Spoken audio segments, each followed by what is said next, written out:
Hear ye, they are not like us.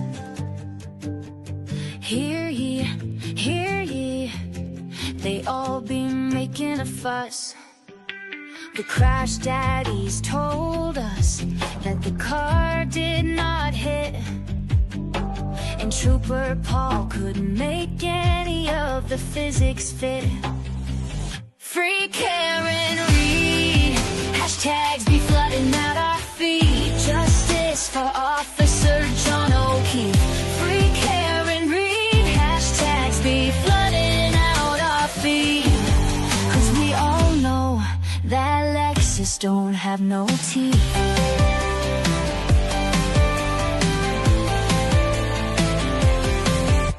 It's obvious that Colin A was in that basement, but the MSP never even took a statement. 34 Fairview, the lawn is so small, but 11 people even saw nothing at all.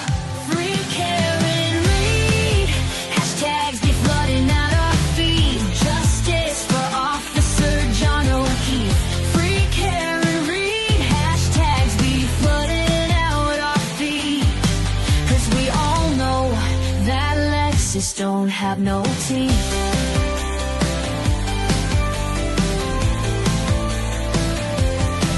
Adam Lally, he drones on and on and on.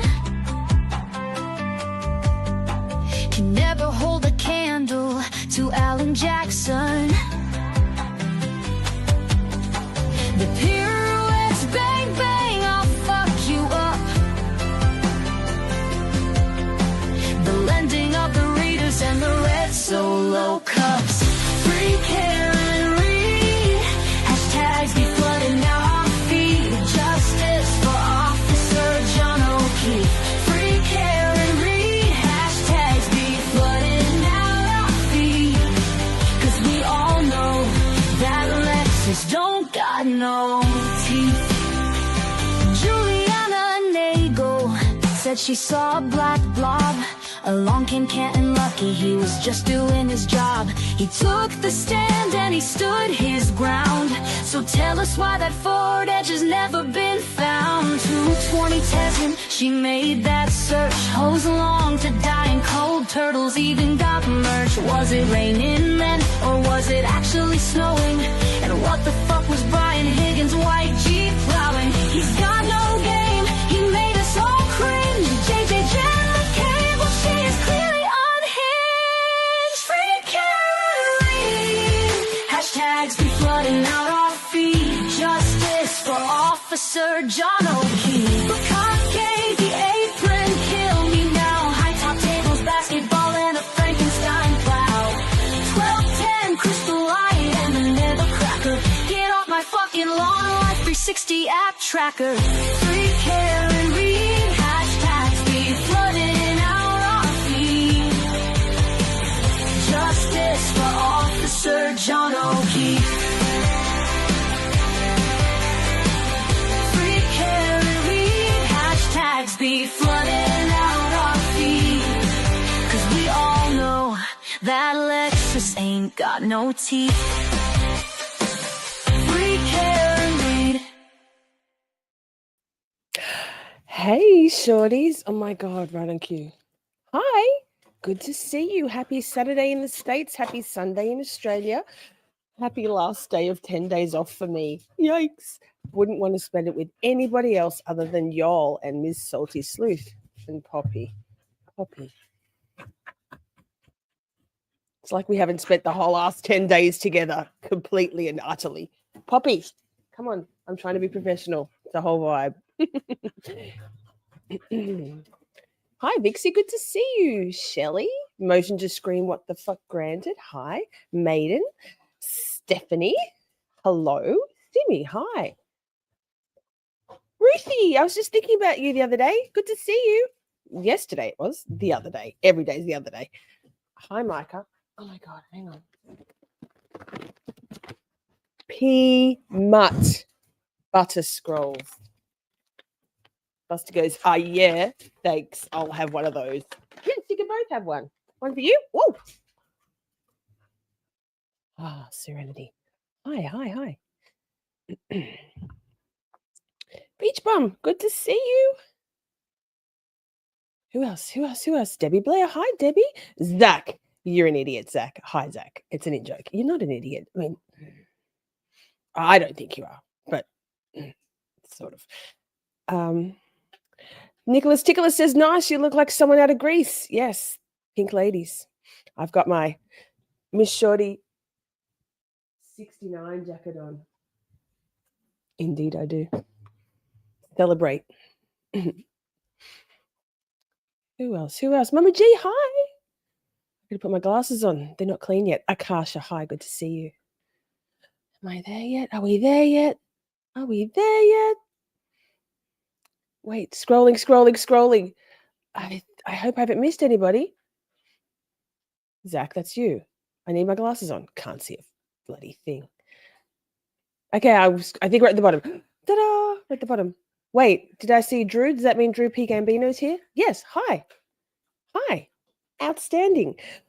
Guess who else is here? Ms. Salty Sleuth Investigates. I know some of you know Miss Salty Sleuth. If you don't, you should. You will soon. You all need to go and subscribe to Salty Sleuth's channel. This week I haven't been such a regular in chat, but generally I'm there every day. I've just had a lot of research to do and catching up to do with this whole like Karen Reid trial thing. So trial number 2. So I've been quite furiously, is that the right word? Doing my own thing. It's been a little bit lonely, to be honest. So I'll be back there with you next week, Salty. K. Oh my goodness. Chat, you're going flying today. The other Jules. Wait, hi, the other Jules. Well, okay, KKK. Oh, this is random also. Hi. Okay. I've said that about 69 times already. So Miss Salty Sleuth didn't really watch the first Karen Reid trial. Oh, I did, like 1 quadrillion times. Hi, Colours. Did I say hi to you? Hi, Colours. I did. And so Salty's kind of coming into this trial like a 13th juror. A little bit of knowledge, not that much. She's also streaming the trial. So if you'd like a lovely bunch of people to hang with to watch the trial live, that's your place to do it. So here we are. We're going to recap this week. I'm going to pick Salty's brain a little bit about her thoughts, what she's observed with that not much prior knowledge thing, and we can kind of fill some gaps in for her, but B, hear what perhaps a juror might be seeing after the first 4 days of testimony. So without further ado, hi AP, good to see you. Without further ado, let me bring Ms. Salty up onto stage. Wait, but you're not there yet, Salty. Hang on. That's more like it. Hi, good to see you. Good to see you too. It has been a minute. I've missed you. So I figured you were busy all week, with everything going on. So we've seen you pop in a time or two, but we've missed you. Yes, well, I've missed you all too. I also, a little plug, I also was the one day where I was kind of up and about, but I've been also moderating in Justice Serve TV, and then I was a guest co-host on Justice Serve TV for Friday's afternoon of testimony. So yes, it's been kind of busy. What are your thoughts? Just your initial thoughts, because I've got clips to watch, but let's go with an overview. What did you know? And then what do you think or feel now? Well, I knew she said things in public. I knew things were said about the homeowners, and what the allegations were against them. But I didn't watch any of the experts testify at trial as to the wounds or what it could have caused them and all those things. So, I do know, what they alleged happened and what the defense alleged happened. But so far with this first week, they're going to have a real hard time getting me there to convince They being me. the Commonwealth? The Commonwealth? Yes, the Commonwealth will have a hard time getting me there that she maliciously mowed down this man and took off. and left him there to die. Okay, good. I mean, Yeah.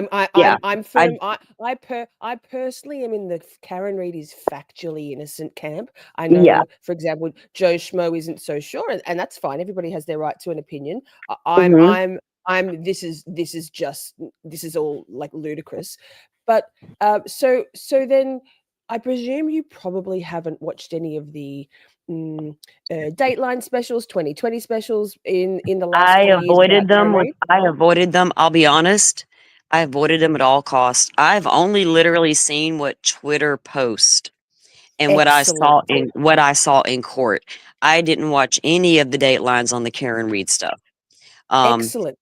Yeah, So then because I what's your really, how do those I did it on sorry, purpose to go ahead. start with with the first time the trial happened, because I intended to watch it, but I was sucked into another case that I had been Yes. following, and so I just kind of put Karen on the back burner. There was so much going on with that. I just like, you know, um, you know, I just feel like I've already heard 2 witnesses testify that I know that it sounds like their grand jury testimony compared to now. It's a little different, a little shady, not as matter of fact as what they presented to me earlier. Do you know what I mean? Like I do. like the first responder paramedic guy and well, my notes are in the house. The other lady that testified, the Kerry friend of Roberts. John O'Keefe's, no, the friend of John, Kerry, yes, her. Um, I, I couldn't figure her out. Meaning that Excellent. did she honestly believe that Karen just maliciously did this, or did she believe in the beginning it could have been an accident? And when did she flip and decide that it was no longer an accident? You know, because I'm still not that it's not an accident, right? Because I haven't but gotten that far. We're only 4 days in. Yes. So then back to the clips. What do you think then of the Dateline and stuff? What do you think of the clips being played in court by Hank Brennan? How does that what effect does that have on you, on your understanding of where we are in the trial? Is it shaping your opinion of Karen Reed? And there's no wrong answer here. Not honestly, it didn't, and I was a little like the clip he showed of her mocking the way John's mom was talking. I thought, you know, buddy, you really kind of need to show that in context because your little tiny clip, my brain is enough to know that that's a tiny clip taken out of context. And I need to see the whole context behind as to what led her to do that. You know what I mean? Because I'm not saying Karen Reed's perfect. I think that she probably did talk a little too much. I'll be honest about my feelings on that. But it hasn't affected me yet. Because I also saw a side of John that I didn't care for either. Do you know what I'm saying? Not to make kind of No, no. a No, light of a victim. Do you know what I mean? We have spent quite the amount of time coming to terms with that in this community, both just in the last few nights Mhm. since trial has second trial has started, and previously. I mean, John didn't treat it's clear John didn't treat Yeah. Karen particularly well, but maybe in the beginning, as most relationships are. Yeah. Like the trial channel says, hi trial channel. Lots of people agree with you, Salty. It doesn't, regardless of whether he was an ass hat and a not very Right. nice boyfriend, doesn't. Nobody deserves to be murdered. Nobody. That's no No. reason. And yes, so no, you're free to you'll get a lot Yeah. of Yeah. agreements there on that. I got that impression, you know, that he, you know, someone's like, well, he's been raising these kids all the years. I'm like, yeah, but from the sound of the text, it sounded to me like he was a little overwhelmed with the kids, a little overwhelmed with life. It sounded to me like he's been doing what everyone thinks he should. And is it really time for him to settle down with a woman and give up drinking and be a grown man for a Right. change, right?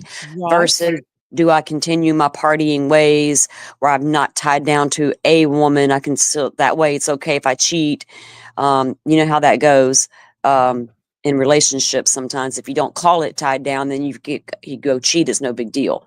I felt like that there was I felt like it was a toxic relationship all the way around, honestly, that it probably got to Yes. that point. Yes, 100%. Strongly agree. Yeah. I think we're all there, and I mean, mostly everybody in my community, at least, sort of felt like, well, I've kind of been there at that point in a Yeah. relationship or more than one, where Yeah. it's probably run its course, and I Yeah. just said the other night, had John not been killed, Mm-hmm. that was a hard stop. They didn't have. Karen was Right. probably already on her way out of that emotionally, and I reckon maybe 2 months, Buster, maybe 2 months tops, she would have been like, you know what, I'm all set. Like, Yeah. I'm all set with this. So, but Yeah, well, it was unfortunately, because it was going to get harder for them if you look at what was actually said, and then her still trying to save the relationship, and by saying, "Well, I'll see you, but outside of the kids." How long do you think that was going to last since he's raising the kids, right? That's not going to exactly. last long. And him getting upset with her, it's like I was telling someone, my grandson doesn't have a mother. Okay. So Mm, mm, he looks for that mother connection, right? But between mhm. me and his other grandmother, she still gets to be Nana because she doesn't live in the home. I live in the home. And so I have to play both roles. And they still look for that connection. And I think Karen was providing that in a sense, even if it was spoiling them a little. So what? You know, if she had the Mhm. means to do it and she felt bad, and the kids probably enjoyed it. I don't think that's enough to be like, I don't want a relationship with you because you're spoiling my kids. Now, I could see a conversation where, you know what, this is how I want to parent. Let's sit down and have a talk, you know, and come to a meeting of the minds, because you got to do that stuff when you got kids, even if you're married at some point, Mm, you know. So I mhm. don't know. It just felt like he was a little, because he kept wanting her to call the plumber off and just get over to his house. And I'm like, dude, really? There was That, a lot of Davo. Yeah, in my opinion, there yeah. was a lot of catch and release, a lot of Davo going on there. He was being high. I think it seemed he was being highly manipulative, Yeah. and withholding warmth and love. And I know he was hungover and whatever, but come on now, man. Like, come on now. Yeah. Yeah. There's so there is a comment. Have I read any of Turtle Boy's articles? Can I say no on purpose? Yes. Yeah, I never read anything Turtle Boy's ever put out in Karen Reed case. I'll be quite honest with y'all. There's a reason you don't see my face on on the YouTube streets. And I've been in a deep hole all day that just backed up why I don't. And so when a case gets super messy in social media, I don't want this to come out wrong, jumps No, in and no, no. makes it messier, Mm, I start pulling back. And then I watch mm. from afar while everybody else jumps in and fights amongst themselves. And I sit back and I watch. Which is exactly what's happening within the Free Karen Reed movement. Has This been for a happens in while. Delphi too. It It gets happens in dangerous. every. It happened It, in the John Benet Ramsey case before there it was even happened in Twitter, social Idaho. media. Yeah, Yeah, it's everything, crazy. everything. hmm It's Mm. crazy, and it's just not. I don't think there's a place for all that stuff, you know. And I think people need to. I don't have a problem with Turtle Boy at all. I don't. I don't know him. I don't know anything about what all went on. I know that I kind of know what are alleged the allegations are, but I just didn't pay any attention to any of that, because to me that was a lot of noise happening, and I needed to see the evidence in the court. Now, let me ask you this: are these same? So your title mentioned an affidavit. Is that what she was alluding to on Friday? That something has come up that they got to discuss on Monday?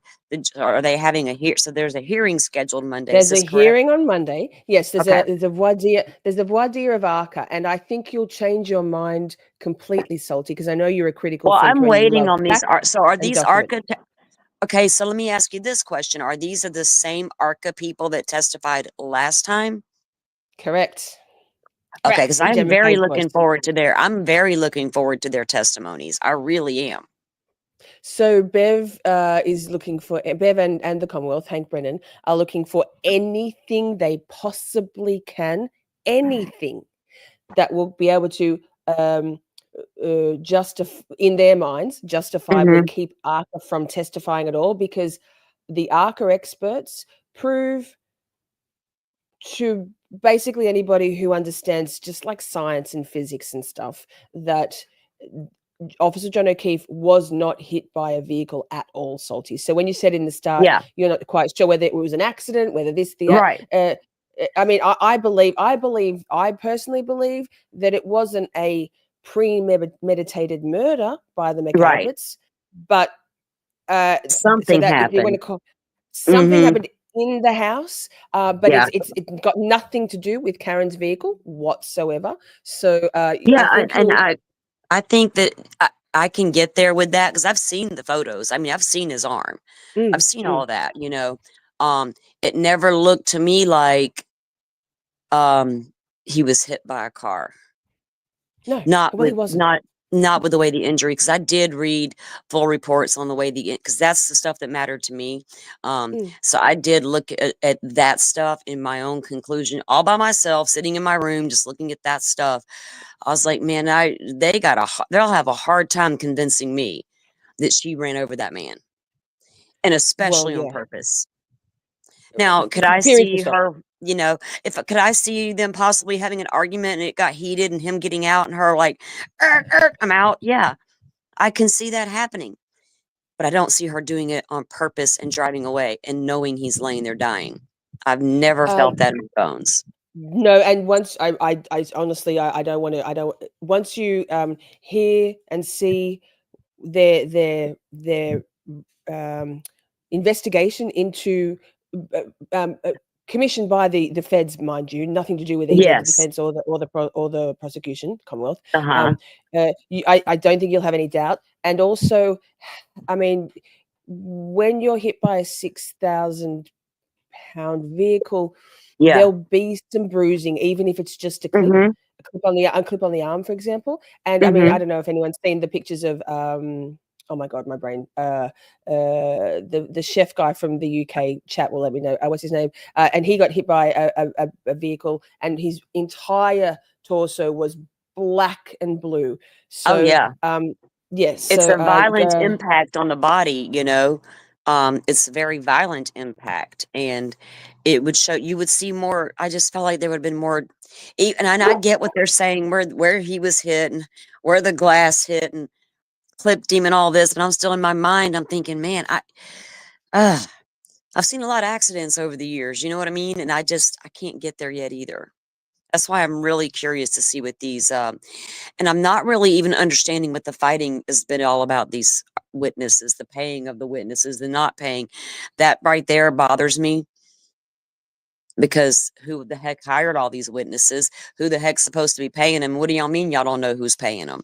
And what that's what, you know what I mean? Because I know I want to hear from both sides.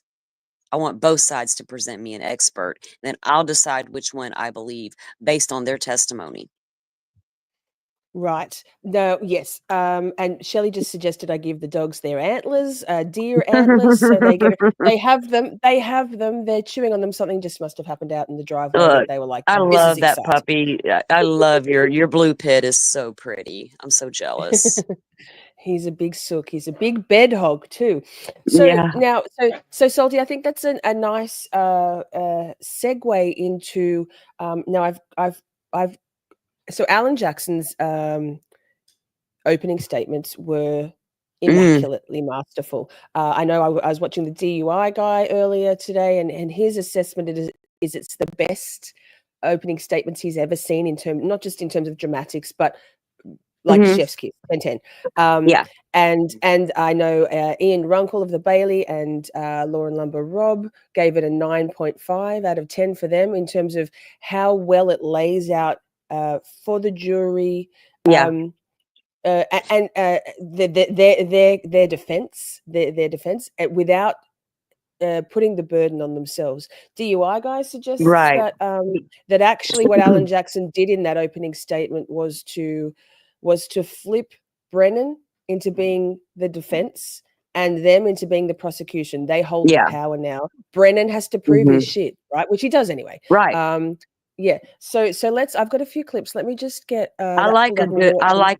I like it when I like a good storyteller, and a good attorney is going to be just that. He's going to lay me out a beautiful story that I can follow. Absolutely. Well, of course, me and my The brain. boring Let me ones will just find just put you to sleep. That's it. Now, for most of my clips today, I'm using the trial channel. Thank you, girl. Time-stamped, not just time-stamped. First things first. Edited down into a video per witness, unless they go for a little longer, and then Okay, sometimes yeah. it's one video for direct, and then one for cross-examination. Defluffed all of the paper shuffling and breaks cut out of them. So. Nice. And the fastest growing channel on YouTube, she's already up to almost 21,000. Oh, I imagine. 5 or 6 weeks ago, when I first started watching the trial channel stuff, or maybe it was more like 7 or 8 weeks, but no, I don't think so. 11,000. So she's literally got 10,000 subscribers in the last less than 2 months. 10. Wow, So, nice. Congratulations. Yeah. yes, well deserved. Painstaking work, and with the next 8 weeks, because she's doing all of these videos, hard work, right? Yeah. I haven't even pressed like the trial channel. Rude. How dare I? I That's don't think assault. people understand how hard it or how time-consuming videos alone are. Even if you're even just the editing alone can be Absolutely. I'm going to say hello to a few more people, but hi, Moon You Fox. go ahead. There's a lot of you here. Thank you, everybody, for being here. Don't forget to hit the like. Oh, one more thing. Replay crew. Silly me. Replay crew. If you'd like to watch the live chat replay on your handheld device, it's absolutely possible. All you need to do is swipe left on the comments tab, and it'll give you the option to watch the live chat replay instead. Thank you so much, Motion to Screen. What the fuck, for putting that on the screen for me. Love you. Okay. Now, this. Hi, Poppy. She always pants, by the way. Sure, they put up. May I, Your Honor? The evidence in this case will establish above everything else 3 points. Oh. I have the speed bumped up for expediency. Hi, Princey, by the way. Good to see you. And mostly everybody here, I presume, has seen this. So if there's a time when we should slow it down, I will. But we want to get through all these little short clips that I've got. And yes. There was no collision with John O'Keefe. We're not playing the whole thing, by the way. There was no collision. There was no collision. John O'Keefe did not die from being hit by a vehicle, period. The facts will show that. The evidence will show that. The data will show that. The science will show that. And the experts will tell you that. You'll learn that the Commonwealth has pinned its entire case on a brazen and a flawed assertion that is untethered, unconnected to the facts and to the evidence. And their assertion is contrary to science. Because at the end of the day, folks, there was no collision with John O'Keefe. So how did we end up here? How does Karen Reed end up sitting in that? Pause. Just sorry, I was just shuffling our layout a bit, and then I got to the end of my clip. So Salty, that was his opening couple of lines. Do you just even in that? Have you? I presume you watched Hank Brennan's opening where he kept yammering and hammering on about facts, science, and data. So far, have you seen fact, science, and data? They tried that same thing in Casey Anthony's case that I watched that whole entire trial, and they never once brought it. So he better be bringing it. But I don't know if he's going to get there. Well, I didn't have as much faith in him, honestly, after his opening and then the defense opening. I felt like the defense had the stronger opening. 100%. It was Brennan's opening way stronger. It was light years ahead of LALLY's snooze, like beyond snooze fest, the worst opening history of all ever. But it was better. But Alan Jackson just blew him out of the park. Here we go. So, and the evidence will establish that John got out of the SUV and went into the house. Let me say that again. The facts unequivocally, the data, the science, the witnesses will all unequivocally establish that John O'Keefe went into the Albert home that night. Eyewitnesses and forensic data will establish that fact. When he didn't come back out, you'll learn that Karen grew increasingly frustrated. She got upset. She was left alone in a car in the cold, in the middle of the night, with the car idling. John had gone into the house. She expected him to come right back out. And when he didn't, seconds turned into minutes, and minutes started to clock away. She left John a voicemail, then another voicemail, voicemail after voicemail after voicemail, text messages. But he was unresponsive. He didn't pick up a single call. He didn't respond to a single text. The longer he didn't respond, the more upset she got. The Commonwealth will intimate, as they already have in their opening statement, that these voicemails are evidence that the two were fighting. The actual evidence in this case, however, will show the exact opposite. You'll hear that Karen was very agitated. You'll hear some voicemails where she's swearing. You'll hear voicemails where she calls him names. There's name calling. But you'll also hear the context of those voicemails. And every single one of those voicemails was left for John after he failed to come back out of the house, after he failed to respond to her voicemails and to her texts. Karen believed John had just left her sitting there, grabbed a beer, was partying with his friends. The evidence will actually show that John and Karen never had a crossword, not a single crossword that entire evening before he left that SUV and went inside the house. So this is probably one of the longest clips that are like segments that I'm playing, but I thought it was a nice little laying of the foundation of what the whole thing's going to show, the whole trial. And you will learn what Karen had absolutely no way of knowing at the time. It wasn't that he wouldn't respond to her. It's that he couldn't respond to her. And the evidence will show you why. Let's talk about that. We'll introduce you to a doctor named Elizabeth Lopesada, a renowned. So this is why I kept it this long. And hi to everyone coming in. I'm not saying hello to you all, but thank you for being here. Don't forget to hit the like. And after the shows are finished, I'd love you to drop a comment. Tell us what you think. And there's a poll going at the moment also, if you want to choose which witness so far or which player in the trial thus far has been the most lying McLiar of them all. So this is a new witness into the trial, an expert witness. This was probably, I guess, was the first thing where everyone was like, oh, okay, new.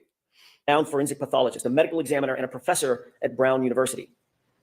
She will tell you that the injury to the back of John's head, first of all, was immediately incapacitating. And that has meaning. At the moment he suffered that fatal head injury, he couldn't walk, talk, grab his phone, cry for help, nothing. He was completely incapacitated, completely unconscious from the moment he suffered that injury.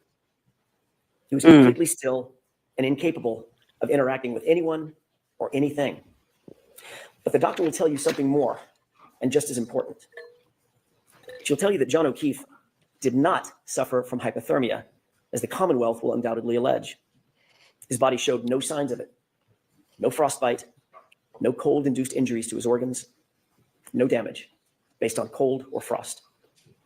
Ladies and gentlemen, the scientific evidence and the medical evidence will establish that John O'Keefe had to be injured somewhere else, somewhere warmer, and his body had to have been moved out into the cold. And that's where, ultimately at 6 a.m., Karen found him the next morning. You will learn that John did not have a single injury consistent with being hit by a car. Let me say that again. The evidence will establish that John did not suffer a single injury on his body consistent with having been hit by a car. Not one. You'll learn that John's torso, his ribs, his chest, his arms, his hips, his legs, his knees, his ankles, his feet, all of them, no broken bones, no fractures, no contusions, no torn ligaments, no internal injuries, not even a bruise. Nothing consistent with a car accident, despite the Commonwealth's contention that he was slammed into by a 6,000-pound SUV. Not a bruise. Dr. Lopesada will tell you with medical certainty that, in fact, John was not struck by a vehicle. Medically and scientifically, he could not have been struck by a vehicle. Therefore, as I said, there was no collision. Boom. So I'm going to have to look up this expert. I love looking up experts. I do it in every case. If I get a name, I'm like, I got to go find them. And, now I know where she worked. I heard it when he said it with at opening statements. But it's going to be interesting because if this doctor or whatever she is can get up there and say, because it sounds to me like he's saying, John wasn't out in that cold very long. Right? So not if his internal organs aren't, if there's no signs of hypothermia and none of that's happening according to what she's observed in medical reports or whatever she did, then he was not out there as long as they wanted us to believe he was out there. Like he was moved out there like just not long at all, you know, prior. Which then About brought up 3 that foot. the battery temperature thing. I'm like, what? Yep. Yep. Okay. Yep. So, and I'm just going to comment that I know it was sped up, but his changing cadences in terms of delivering a mesmerizing presentation was just chef's kiss. 10/10.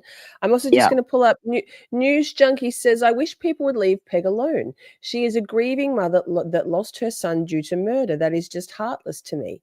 I think we hold a lot of space, News Junkie, for Peg and her grief. I think you'll find that a lot of people's concern or disdain for Peg is, I mean, I don't know. We've talked about this a bit in the last week and a half and throughout since the last trial here on this channel. You can't choose your victims nor your victims' families. Nobody deserves to die and nobody to be murdered, and nobody deserves to have their son be murdered. Whoever killed John, the McAlberts. Right. But doesn't change the fact that Peg's, I'm sorry, News Junkie, but she's kind of an asshole. Like she I know nothing about her, so I just saw that little bit of testimony, and that's all I saw. So I have no clue what she has said or done in the past, or you know, if she wanted to come out and speak a lot to the media and say things against Karen. Has she done that in the past, or no, not particularly, but I mean she dissed her husband of 53 years on the stand for stars. But no, I mean, yeah. And also I think and poor Mr. O'Keefe is you can feel his devastation about the whole thing, right? So and also if we're going to look at the family dynamic and the way John treated Karen, at least as was represented in those text messages, that comes from role modeling own family unit, right? Yep, most of the time. There it is. Yeah. And so the other Jules says, I do feel for Peggy. She's gone through a lot. Absolutely. My heart aches for the lot she suffered. Yeah. But so no, I don't know her, the News Junkie, and I'm so sorry for your loss. That is devastating. Your frame of reference is different to ours. Absolutely. I look at Peg's behavior from the standpoint of just as a human. Not it's not they're not mutually exclusive. I can feel I've lost a child too, not to murder. She had a medical problem that developed real quickly, and it was just a sudden thing. It's never good for anyone. So I have a rule of thumb in true crime, because I've seen it so many times. I just leave parents alone. I have no feelings either way. I usually don't. If I do, I kind of just tuck them away in my own mind, because I understand what it's like. And I also know that first year your child is gone, you may say and do a lot of things you're not going to remember, and things you're probably not going to remember to maybe 10 years later. And I'm speaking from experience because it's been 20 years this year. So I understand it. What I don't understand is being the mother of a child that was murdered, right? Because my situation was different. So, but I know how I know the emotions they go through. So 9 times out of 10, I leave it alone. But everybody, I have no thoughts on her at all because I don't know her. I've never seen anything out of her except that little blurb on the stand the other day. And I thought that the defense, I got a couple of cops coming my way with sirens, y'all. I'm outside. Let me mute out a minute. But I thought the defense handled her well by not questioning her. Very, very well. It was perfect. That should have no other way. That was the only way to do that. Okay, Anyway, sorry. moving on. Popo No, had no, to fly by.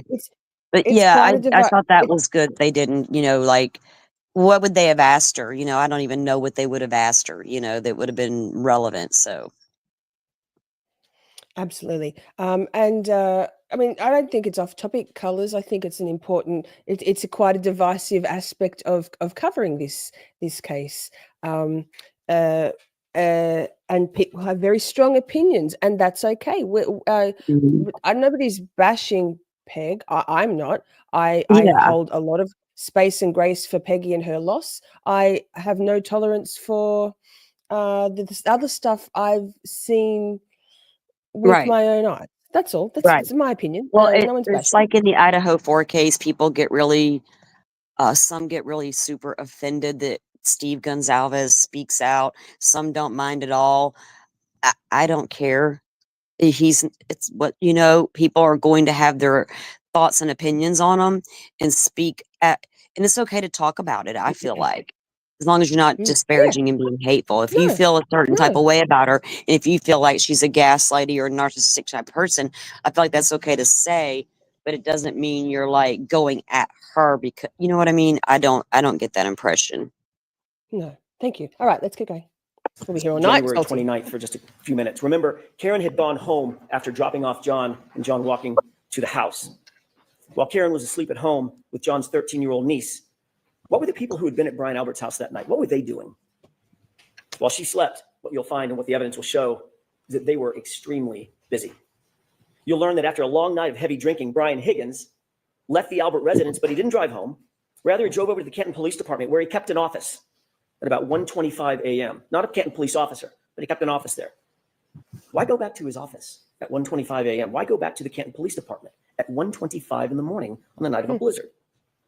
You'll learn that while there, Higgins made a call at 1:30 a.m. Higgins will later deny that he made that call. You'll find.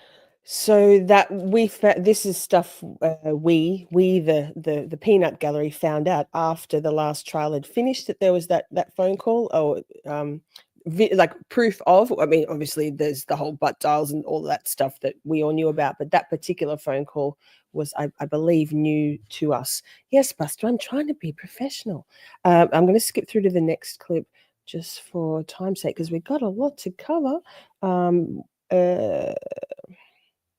Here we go. Again, thank you to the trial channel for this amazing defluffed stuff. Really appreciate you.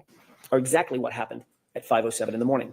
The facts will show that it was damaged in John's own driveway at 5:07 when Karen backed up and made contact with another car in the driveway. This is 5 hours after she dropped John off and he went into the Albert residence. As a result, the taillight was minimally cracked, but it wasn't completely shattered or damaged or broken. And that's the condition of the SUV when Michael Proctor got a hold of it. That becomes important. You'll hear from an independent police officer, an eyewitness to the damage on that SUV, someone not connected to Michael Proctor or under his control. And he'll tell you that he saw the taillight damaged before it was in Michael Proctor's possession, but it was not completely shattered. And you won't have to speculate how that taillight got cracked originally. You'll see it for yourself. It's on video. So good. I've got longer. These clips are longer, but I'm going to slide through because we want to talk about testimony, but this was well worth just kind of getting the highlights. Wow. Yeah, your thoughts? No, it wasn't about this clip, but okay. People just get so. It's very binary. People get very emotional about you know what I mean, about the cases that they're very passionate about, and I understand it. And this is one of those cases that you need to be, particularly now that the trial has the second one has kicked off. Mm-hmm. People are going to have very even stronger opinions than when we were kind of, in a holding pattern, waiting. So hopefully people can channel their energies and stay respectful. Camp Shorty is always respectful. If you're not normally here, please know that we welcome different opinions. We stay kind and respectful to each other. We don't hurl accusations and name call. It's just how we do it here. So if anybody in the chat is going to be rude or unwilling to understand that we're all just chatting here, there's no there's no right or wrong answer when it comes to how we feel about things. Yes, about evidence, facts, science, and data, but like Nick says, we must hear different opinions. So long as you stay respectful, everybody's cool to stay. If you're going to be an asshole, you're going to get hidden from the channel. Just say. And that will mean something. You'll learn that there are other major problems with the prosecution's case. The evidence will establish that Michael Proctor himself, the lead investigator and architect of this entire case, has a long-standing and personal relationship with the Albert family. Yes, that same Albert family. His sister was close friends with Julie Albert. He personally sat at head tables at weddings, or at a head table at weddings with the Albert family. He entrusted the Alberts with babysitting his own children. You heard that correctly. And yet he was the lead detective assigned to investigate the circumstances of a Boston police officer laying dead on the Alberts' front lawn. Boom. Okay, a little bit more. Appreciate that. He had access to the vehicle before a single piece of taillight material was ever found at the scene. You'll find that there were 2 searches. The first and second search found 0, nothing. Nothing around John's body, nothing in the street, not one piece of taillight fragment. But once Michael Proctor had that SUV and had the taillight in his custody and control, suddenly items started magically showing up, and not just a few items, 46 pieces of bright red taillight laying in the snow, supposedly found in the exact same spot that was searched not once, but twice by independent officers. Came up with 0. Just the last little bit of this, and then we'll have a chat about it, and then we'll move on, because there's some really interesting stuff already in the trial that's worth discussing. We'll watch the last little bit. Walk and talk chat. I didn't. 1:22. I don't know. I didn't write the exact time down. Surprising. The evidence will show that that is reasonable doubt. Throughout this trial, the Commonwealth will try to convince you of paranormal events, phones calling themselves, messages deleting themselves, Google searches made and then unmade, evidence magically appearing and evidence magically disappearing. But all that smoke and all those mirrors will not ever reach their burden. Because that's what this case is ultimately about. It's about the Commonwealth's burden proof. You'll learn that during the trial, the Commonwealth bears the highest burden known to our justice system. They must prove every element of every charge beyond a reasonable doubt and to a moral certainty. And you'll learn that moral certainty means the highest level of certainty known in human affairs. It's not a small thing. They're not going to be able to do that.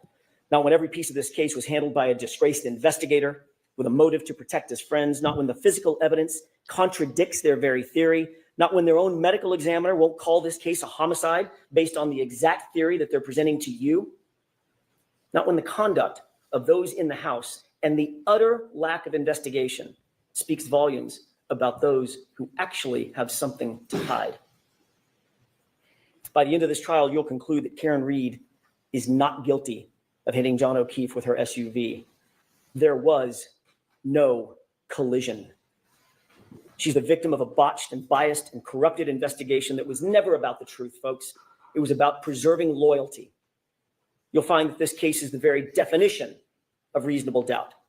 And at the end of this trial, we'll ask you to return the only verdicts, all 3 of them, that are consistent with the evidence, the science, the truth, and justice. Not guilty, not guilty, not guilty. Thank you. Thank you, Mr. Jackson. Folks, why don't we take our morning recess? So salty. Yeah. So how did you feel at the end of that? I know how we all felt. How did you feel? I was like, great job, dude, because I believe everything you just told me, I bought it. And they've got the receipts. You know what I mean? They bring receipts. Good. We'll find out. Yeah. Yes. Because I know to take defense attorneys with a grain of salt, just like prosecutors. I can be your best defense attorney today, and tomorrow I can turn prosecutor, which way we need to go. So I love looking at both sides. I'm not all defense and all prosecution. I can go either way. Yes. So I thought it was a beautiful opening statement, honestly. And I've watched a lot of trials, and seen a lot of attorneys, and he didn't bore me. He didn't lose me. He didn't try to trick me. I felt like, He just laid it out there. And now if he can bring it, that's going to be great because that's what she needs, especially if the defense is right and their theory is correct. Then what's happening, you know, with these towns that when things happen, they think no one's ever going to look their way. Do you know what I mean? That they can get away with things, and it's getting harder to do this day and age. Some like you know, some towns are going to get away with more, like Delphi, but it's good that these things are brought to light, though. Do you know what I mean? Because you can't have this stuff happening. You can't have a bunch of cops getting around, or you know, this good old boy system, and we all got each other's backs, no matter what it all cost. If that's what happened here, that's more disturbing than this woman getting pissed at this man, running into him and leaving him in the snow. Right. In my opinion, because that's dangerous. Mm. That means everybody is now at risk of becoming a Karen Reed. And yes, we watched here in Camp Shorty in the last week or so. We watched Karen's recent interview with Ted Daniels. She and Alan Jackson, and Karen does sort of say, you know, she didn't. This is her purpose, because if it's happening so easily to her, if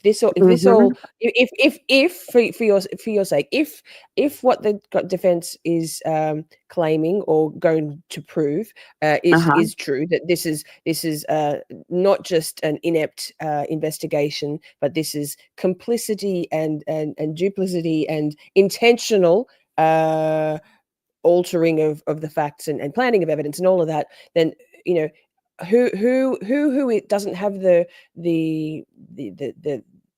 temerity or the finances at in the early stages to stand up to this, and the understanding and the support group, her family support. Imagine who else this kind of thing is happening to, and Karen has, she said she's been contacted by many people, you know, who don't have the privately. resources, right? There are people who will never have the resources to fight their wrongful convictions. You know, we see how many times have we seen overturned convictions, wrongful convictions, false confessions, all of the things we know are out there. And we're naive if we say those don't exist, because they do. Absolutely. You know, and it's not good for us as a society in our country or anywhere, because you're in Australia. It's not good. You can't have that. Exactly. I hold them to a higher standard. I'm sorry, you're going to hold me to a higher standard as a parent, take care of my kids and do all the things right. I have law enforcement in my family. I hold law enforcement to a higher standard. Absolutely. Dave's channel asks me, Miss Shorty, did you read the last Turtleboy drop? Canton Cover Up is up part 507. I have, and I have got ready to go if we have time. The affidavit that was recently filed in Salty, you asked about that in the beginning, and we worked out that Monday is about ARCA and whether they can or cannot testify, and whether if they are allowed to testify, what that's going to look like. Will they be limited to their previous testimony in the first trial, or what? But no, there's been an affidavit filed by Tim Bradle and Mark Betterow, Aiden, Turtleboy's attorneys,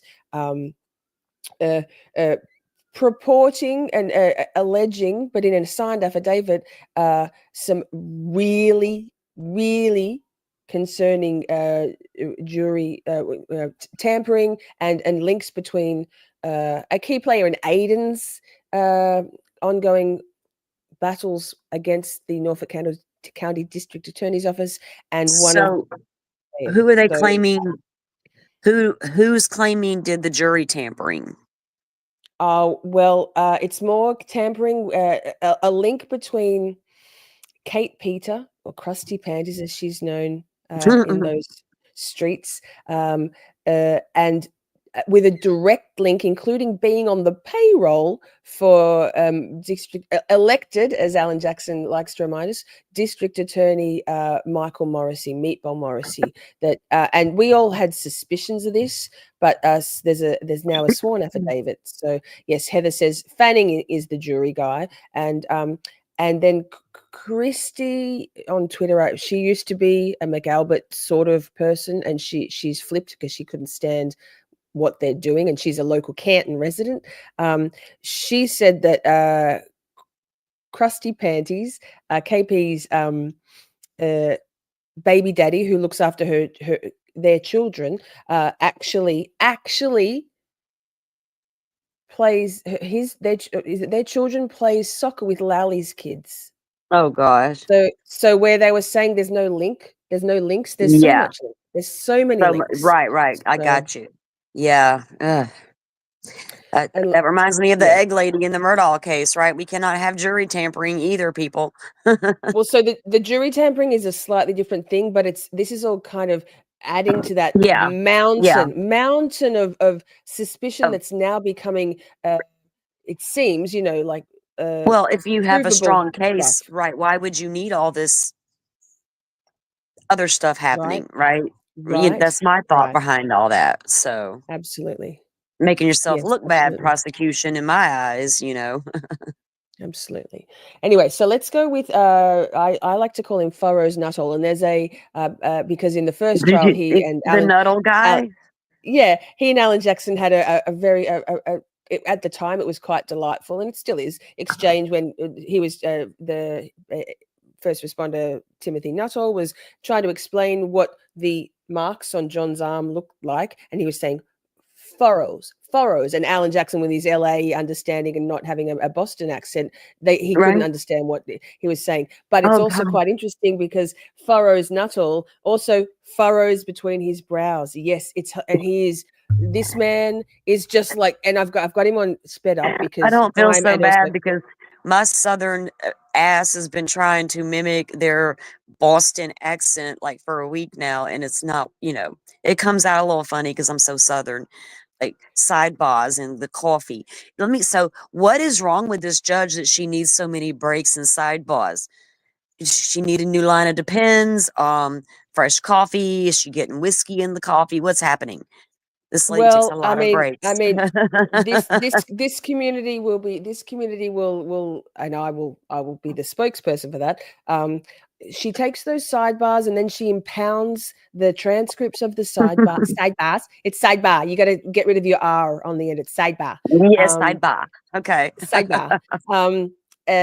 She wants to keep the cloak of secrecy around as tight as possible, and she also doesn't allow grounds for her objections in court. So if they want to discuss further, they need to come up to the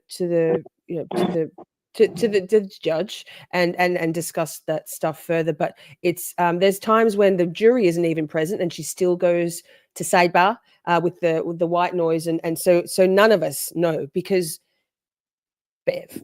So that anyway. We did go over the testimony from it last year. Whoa! That Mr. Brennan or anybody else in that meeting brought up concerning any of the testimony. There was just a question of how many times the I hit him came up. It was 3 times. And were you advised that that's not what you said at your testimony last year? No, 2 times? What was that? You said it was 2 times last year? I honestly can't recall, sir. Okay, but you just saw that, or you just read that and went over that 3 weeks ago. I believe so, sir. Yeah. But you can't remember, as you sit here today, just 3 weeks ago, what y'all discussed in terms of how many times you previously testified that you heard the phrase, I hit him. So previously testified possibly to 2, but it was 3. Okay, your memory is clearer now than it was, for instance, a year ago when you testified. Please. Repeat that? Sure. Your memory is clearer now, as you sit here, that it was 3 times you heard that, than it was a year ago when you testified that it was 2 times. Yes, sir. Okay. Does your memory get better with time generally? Your memory. Wild. The royal you. I'm talking about you. In certain settings, I mean, there are certain things about different aspects that I recall better than others. Okay. And does your memory tend to get better or does it fade over time? Really? That's my question. It can fade over time, but it depends on the context. But it depends on the context. He's going to die on that hill. I'm gonna tell you, I was not impressed with Nuttall at all. I made fun of his name. He didn't strike me as very reliable. He struck me as a young guy. He should have been just he should have just been focused on his job. He heard things being said in the background, and he may have misled the grand jury with his testimony. That's what I took away from this testimony. Okay, so let's flip that. What he actually did was he's misleading us now, misleading the jury, the fact finders now, Right. What he said in his previous testimonies were more closer to the truth. Right. This Right. now is That's- the problem. That's what my take was, that he was more, that was more accurate, but then, and like now he's thinking, now he can really remember now, which, okay, I guess, but have you sat and thought So- about it all this time? You know, you've really thought about it No. long and hard to get all those memories back perfectly. Yeah, I wasn't really impressed with this guy. I made notes on him, how unimpressed I was. Yes. The point of this little clip that we're doing is the fact that he met with Hank Brennan 3 times in the last 3 weeks, and his verbiage is very telling. Words matter. He's trying to say what he should have said was he not so deathly nervous and knowing how much was hanging on this. What he should have said was, Mr. Brennan told me to tell the truth as to what I recalled. Now, but what he keeps saying is we were going over the fact that it was definitely 3 times, right? So exactly, I wrote that down in my notes. Actually, is better now than it was a year ago when you testified about the exact same circumstance. Correct? Yes, sir. Okay. Look at him. You then met about a week after that, which would be 2 weeks ago. Yes, sir. Who'd you meet with then? He's concentrating so hard. And what did you discuss at that meeting? To remember his lies. Again, just prior testimony. And that was really the gist of it. And tell me the specifics of the prior testimony that you. Again, it was the how many times we had talked about saying I hit him. Again, it was 3 times, and then there was also the video that was just played. For me. If I'll take the video in just a second. If y'all had met 3 weeks ago and you indicated to Mr. Brennan that it was actually 3 times, not 2 times that you heard the I hit him, why did you need to discuss it again a week later to verify the 3 times versus 2 times? I'm not sure, sir. That was just the way the conversation went, and I just again repeated what I said and what I remember from that morning. Well, tell me about that conversation. Did Mr. Brennan say anything like, well, are you really sure that she said it 3 times? It was that morning what was said to you. And I said, I hit him. That was how it went that morning. And that was how I remember it. Okay. And did Mr. Brennan voice say, cracks. well, that's not consistent with how you've testified previously concerning the number of times you heard the I hit him phrase? Yes, sir. He did say that. He wanted to, he acknowledged that I had said it twice. However, again, as I mentioned, it was said 3 times to me. So now you do remember last year that you only said that it was repeated twice. One more time, sir. So now you do Like, recall I don't know, my that brain last year doesn't when you know. testified, it was inconsistent with how you're testifying today. Let me put it that way, correct? I believe I said I hit him twice on the stand last year. Right. And if you're saying I hit him 3 times instead of twice, that firefighter Nuttall is inconsistent with your testimony today, correct? You Yes, agree sir. with that? But that is how it went that morning. Sir. Okay. was that's he not my question. counting I'm just them gonna as do she that. said them? So I'm asking you, if you testified last year. Yes, sir. I mean, you're trying to save a man's life. And now She didn't. He didn't. She didn't say it. So. Right. He's trying to save a man's life and should be solely focused on intubation, clearing the airway, all the things that I know he's supposed to be doing. And you hear some stuff in the background. I'm not focused on every word that woman's saying and counting how many times she said it. No, regardless of what she's saying, because I should be solely focused on that patient. Now, he's claiming both things were doing at the same time. He's claiming I was focused on my patient and doing it because he laid out what he did. I wrote all that down too. But he was also focused on what Karen Reed was saying in the background. But yet he's not an investigator. I wrote that down too. Still very unimpressed with this young guy. So As an outsider looking in, remember that, guys. I was, as a juror, I was not impressed with this guy. Like, I didn't take what he told me to the bank at all. Well, good, same. But and the point is even that he's the fact that he's stating with conviction that no, it was 3. So exactly everything you've just said, but also then his memory's getting better. But it also happens to have got after meeting with the special prosecutor Hank Brennan. That bothered me. 3 weeks. That should bother the jurors. Should have paid attention to that because I paid attention to when that part came out in the conversation, because that matters. Because especially if your testimony is changing. Yes, it You're is. testifying in front of Impeach the man. If you heard it 3 times, those 2 statements are inconsistent with one another, correct? Yes, sir. Okay. Did you talk at the meeting 2 weeks ago about any other inconsistencies with your testimony? Not to my knowledge, sir. Not to my knowledge, sir. I think we've got a little bit more of this one. Well, you were there. You say not to my knowledge, meaning No, sir, we did not. Okay. So it was just about the number of times that you heard the phrase, I hit him, Yes, correct? sir. All right. You cleared that up in the 2 meetings, 3 weeks ago and 2 weeks ago. What did you talk about last night? Mostly just Same. making sure that everything was as it had been. I mean, and by that, I mean, it was 3 times and that we were continuously making sure that everything was the way that it Needed to be. that morning. Needed to Everything be. was the way that Mr. Brennan wanted it to be. No, sir. Boom. The way that it was in, I remember it and I recall it happening. Okay. So he asked you 3 weeks ago about how many times you heard that phrase. Yes, sir. You changed your testimony at that time and said it was 3 times instead of 2 times. We agree on that, correct? Yes, sir. Then he called you a week later or met with you a week later and again reiterated, making sure you stick with that testimony that it's 3 times, not 2 times, correct? Yes, sir. And then last night he called you just to make sure one more time you're going to stick with that testimony that it was 3 times, not 2 times, correct? Yes, sir. Hold on just a second. May I have just a moment? Yes. Wow. Okay. So clearly Hank Brennan was very insistent that it needed to be 3 times, right? Needed to be 3 why? times. Well, because that's their theory of that's okay. So Ipse Dixit, right? This is the Commonwealth's case. She said it, so it must be true. The number of people who've been convicted for a crime that they could not have, done, is off the charts simply because they made a statement, whether it's a confession or this kind of, excited utterance. Or lies about what she actually said. So the Commonwealth is resting on the fact that that the jurors will fixate on this statistic, where statistically this is what jurors are prone to do because it's human nature to go, why would you say something if you didn't do it? Well, I mean, I don't think she actually said it. She asked it as a question. Could I have hit him? Did I hit him? I think, Could I have hit him? it was posed to me. It felt like to me that it was posed more as a question and not a statement. And in my mind, it didn't matter to me if she said it twice or 3 times. You still said it more than once. That's all I need to know. But I still don't think that means I hit him. Oh my God, I hit him. I didn't. And everybody's different. So I know that the juror next to me may see that differently. But that's how I took it. It wasn't a statement of fact.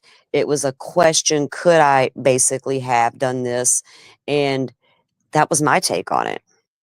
Good. A motion to screen what the fuck Grant had said before. She felt it made her feel better knowing that you coming in as an outside person to basically everything, that you were picking up the kind of things we're hoping the jurors are picking up. And obviously you're just one person, but very helpful. Very, very makes us feel comforted, I think her word was. Well, good. I hope so. I hope I'm that juror.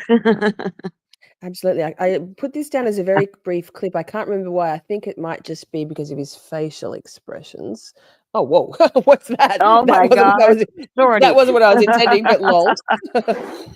Stretching his back. He's stressed, man. He's stressed. Uh-oh. God. Uh-oh. Nuttall. If we're going to go into body language. Firefighter Nuttall, over the lunch hour, did you? I know you're not a huge fan on assessing body language. We are over here. I don't think that there's any, he scratched his face, so he's lying. There's none of that. Right. But, I like to go deeper if I'm going to do it, not just the surface stuff, There it is. Yeah. But the fact that he is so tense that when they were just before they went to lunch, so that was the lunch break, that stretch and that facial expression was at the end of the morning session. Then this is now coming back. And the fact that he after that was just like, oh my God, I'm going to get rid of some of that tension. It's very telling. Very. Yes, let me just, that was all that was. And so I do a lot of listening to all of my YouTube viewing. I'm not often actually watching. So it's always interesting for me to, when I sit down and get these clips, to actually see things. I notice things, and we all do, that we haven't seen before. It's so helpful. Well, I know when I used to drive all day, I would listen to streams and I couldn't watch it because I'm driving. So it would be so much I missed that they're showing on screen. And I'm like, what are you going to do? Which is why I like at the moment. Thank you so much, What the Fuck, for backstage putting my comments up on screen for me, because I'm doing a lot of stuff with little sliding along through the timestamps. But I generally try to read out the comments that are coming up on screen, because for me, when a creator just replies to the comment and I'm only listening, I'm like, well, what? So I do try to do that. But so not tonight so much, but usually yes. Indicated that the statement was in response to a question that you asked of my client. Do you know him? Yes, sir. Is that right? Correct. Mm-hmm. And she responded to you with the phrase that you've used. I hit him. I hit him. I hit him. I hit him. Right. I mean, sorry. Well, no, go I was going ahead. to say, chat's got some great comments about that, though. Why wouldn't he turn around and say, well, ma'am, what did you hit him with? Exactly. Exactly. Because you're trying And to also- assess your patient, and the more information you have, the better you can treat him. Exactly. Wow. So it didn't happen. And also, if he's asking Karen Reed, do you know him? I know she was in a frantic state, but it would be weird that she would simply say, according to Furrows Nuttall, that what her reply was is, I hit him, I hit him, I hit him. I mean, it's not even in her frantic hysteria, justifiable hysteria, Yeah. she would have almost certainly gone, yes, it's my boyfriend John, or yes, it's my husband. And she said to the people who were sectioning her later on, future witnesses, you know, she even in that state, she surely, if it was an actual conversation that occurred, Karen would have said yes. So yes, I know him. It's John. It's my John. You know. Well, yeah. But that's strange to me that he asked, did you know him? But he hears a woman saying, I hit him, I hit him, I hit him, as he's working on the patient, but doesn't turn around to say, well, ma'am, did you hit him with your car? Yes. Can you give me some more details? Exactly. Right. That's weird to me. It is. Hopefully the jury is thinking those things too, you see. I hope so. Let's hope they are. So it's absolutely clear in your mind when that statement was made, you were knelt down over Mr. O'Keefe. Firefighter Flamati was doing the CPR, and Kelly was with the both of you when you posed that question. Yes, sir. It's a very detailed memory. Yes, sir. You indicated, Mr. Brennan, that sticks out in your mind. Is that right? It does. But that's not at all what you told Trooper Proctor on February 8th, just 10 days after this incident, is it? I don't recall what I told Trooper Proctor. I'm going to end the poll, by the way, chat. I'll do another one in a minute. I don't recall that meeting. Okay. I recall meeting with him, but I don't recall the extent of what was discussed. You literally don't recall anything that was discussed in that meeting in that formal interview with the lead detective on this case. We discussed the case, but I don't, in his words, I'm not sure what he put down. In his words. On the poll chat. Yes. Trooper Proctor on February 8th, 10 days after this, was you overheard Miss Reed say, I hit him one time to another female that she was talking to. Correct? Objection. I'll allow it. Did you say that? I have no memory of this, Your Honor. Okay, next question. So that's interesting because on some things he is absolutely positive in the heat of the moment. This is what I heard now better than ever before. But this, like 10 days later? I made note of that. I made note of that 10-day later thing. And I was like, what? When I heard this, I'm like, yeah, the red flag went waving. Excellent. We like to hear that. We like to hear that. Can I be y'all's only juror? How about I'm the only one that counts, Judge Canoni? Whatever I say at the end of this trial goes, damn it. Yes. Now, I just want to pause before we get going with the next clip. Thank you to Dennis for your $10 holler, to use a Defense Diaries Bob term. Thank you. Motherfuckers money if he giving it away. Shit. Oh, shit. I love that. We love our sound effects around here. Not always the time and the place, but when I've got to get myself one, because when I'm in a Discord, I will use the soundboard so often, and I don't have one on the channel. So, yeah, you've inspired me to get one.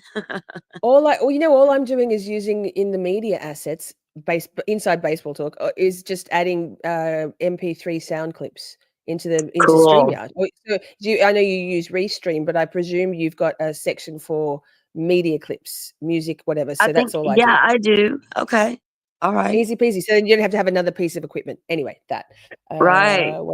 Yes, you don't need to have. I do have a soundboard, but I am not tech savvy. So I was like, me neither. I love it. It's I got, was it's like, got I don't like know how fun I don't know how she's doing that, but okay, you go, girl. magic. It's magic. But have a look in your restream and see what you can find I there. I'm sure will. there's Thank nothing. you. Yep. My pleasure. Post. Again, I don't recall that specific question. Did you tell Trooper Proctor on February 8th while you were rendering aid, and at the time you heard the statement, Miss Reed was actually praying over John? Your words, praying over John. I don't recall ever saying that. Look at his facials. That part bothered me. I made note of all that. Yes. What bothered you there? Do tell. It's like he don't remember that. It's like, what do you mean? How can you remember certain? Like you said a minute ago, he remembers certain things so adamantly, and then there's other things he just doesn't recall. Like I know that standard cop lingo. I don't recall, but okay, I'm going to make shirts that say I don't recall. Does anybody have that yet? That's what you need. That you need that, Miss Shorty. I don't have merch. You do. I don't We recall. do need that. We have And the most comprehensive merch range on all Yes, of the merch stores around. that's my thing. I don't recall, you know, but I love found that like I just this guy bothered me, especially when he's like talking about the prosecutor. Well, his words, and I'm not sure what he wrote down. Well, you're telling us verbatim what he told you to say. Exactly. That was Just on, that was just yeah, me. That was my whole take on this guy. He got up there and said what the prosecution told him to say. Refreshed his memory for him and all the things, maybe pressured a little bit if you want that next promotion, blah, blah, blah. I don't know. I'm guessing because I know a little bit more than the jurors do on that, maybe. But so I kind of try to keep that out of there. But I wasn't just, so I did. But yeah, I'm not impressed with this guy at all. No. I feel like he's lying to me. Oh, he's lying to you 100%. I'm glad you're picking Yes. up what we're picking up. Just Right? before I move on, anybody who sends a super chat, super sticker, buy me a coffee, goes in the draw for a Miss Shorty merch T-shirt or any top from the merch store. So we'll draw that in a little while here from the last week. It's every Saturday night we do that. We do that draw. So Dennis, thank you. You're in the draw. Yes. Did you say that you observed Karen Reed to have blood on her face from providing mouth-to-mouth breaths to Mr. O'Keefe prior to your arrival? I remember Miss Reed having blood on her face, presumably from attempting CPR. Do you remember telling Trooper Proctor on February 8th that you saw her with blood on her face from CPR? I do. So you remember that portion of your conversation with Trooper Proctor, correct? Yes, sir. But the praying over John, Terrified. praying over the victim, you don't remember.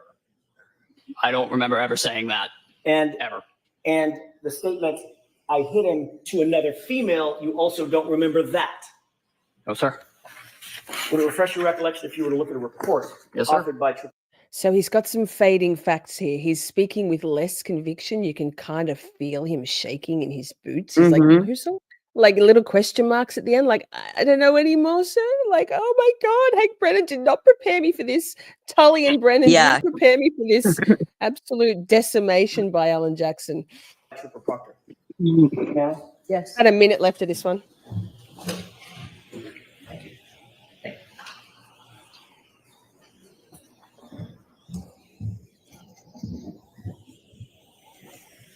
May I direct the witness's attention to the second page, Your Honor? All right, why don't you take a look at that? I think his facial expression here is priceless. That he goes, May I approach, Your Honor? I'm ready. Let's fucking go. Yeah. Sir, did you have an opportunity to glance at the report that you were just shown? Yes, sir. Does that refresh your recollection about your conversation with Trooper Proctor that he put in a report? It does not, sir. What? So as you sit here, you have no memory of what you just read in this report from Trooper Proctor, the lead investigator on the case. I have no recollection of ever saying that anybody prayed over anybody ever in this case. You did see it in his report, though. Sustained. You've admitted under oath that your memory of the events at that time, from that time frame, January, February 2022, is faulty, correct? No, sir. In your Nice April furrowed 2024, it's April 30th, 2024 testimony from last year.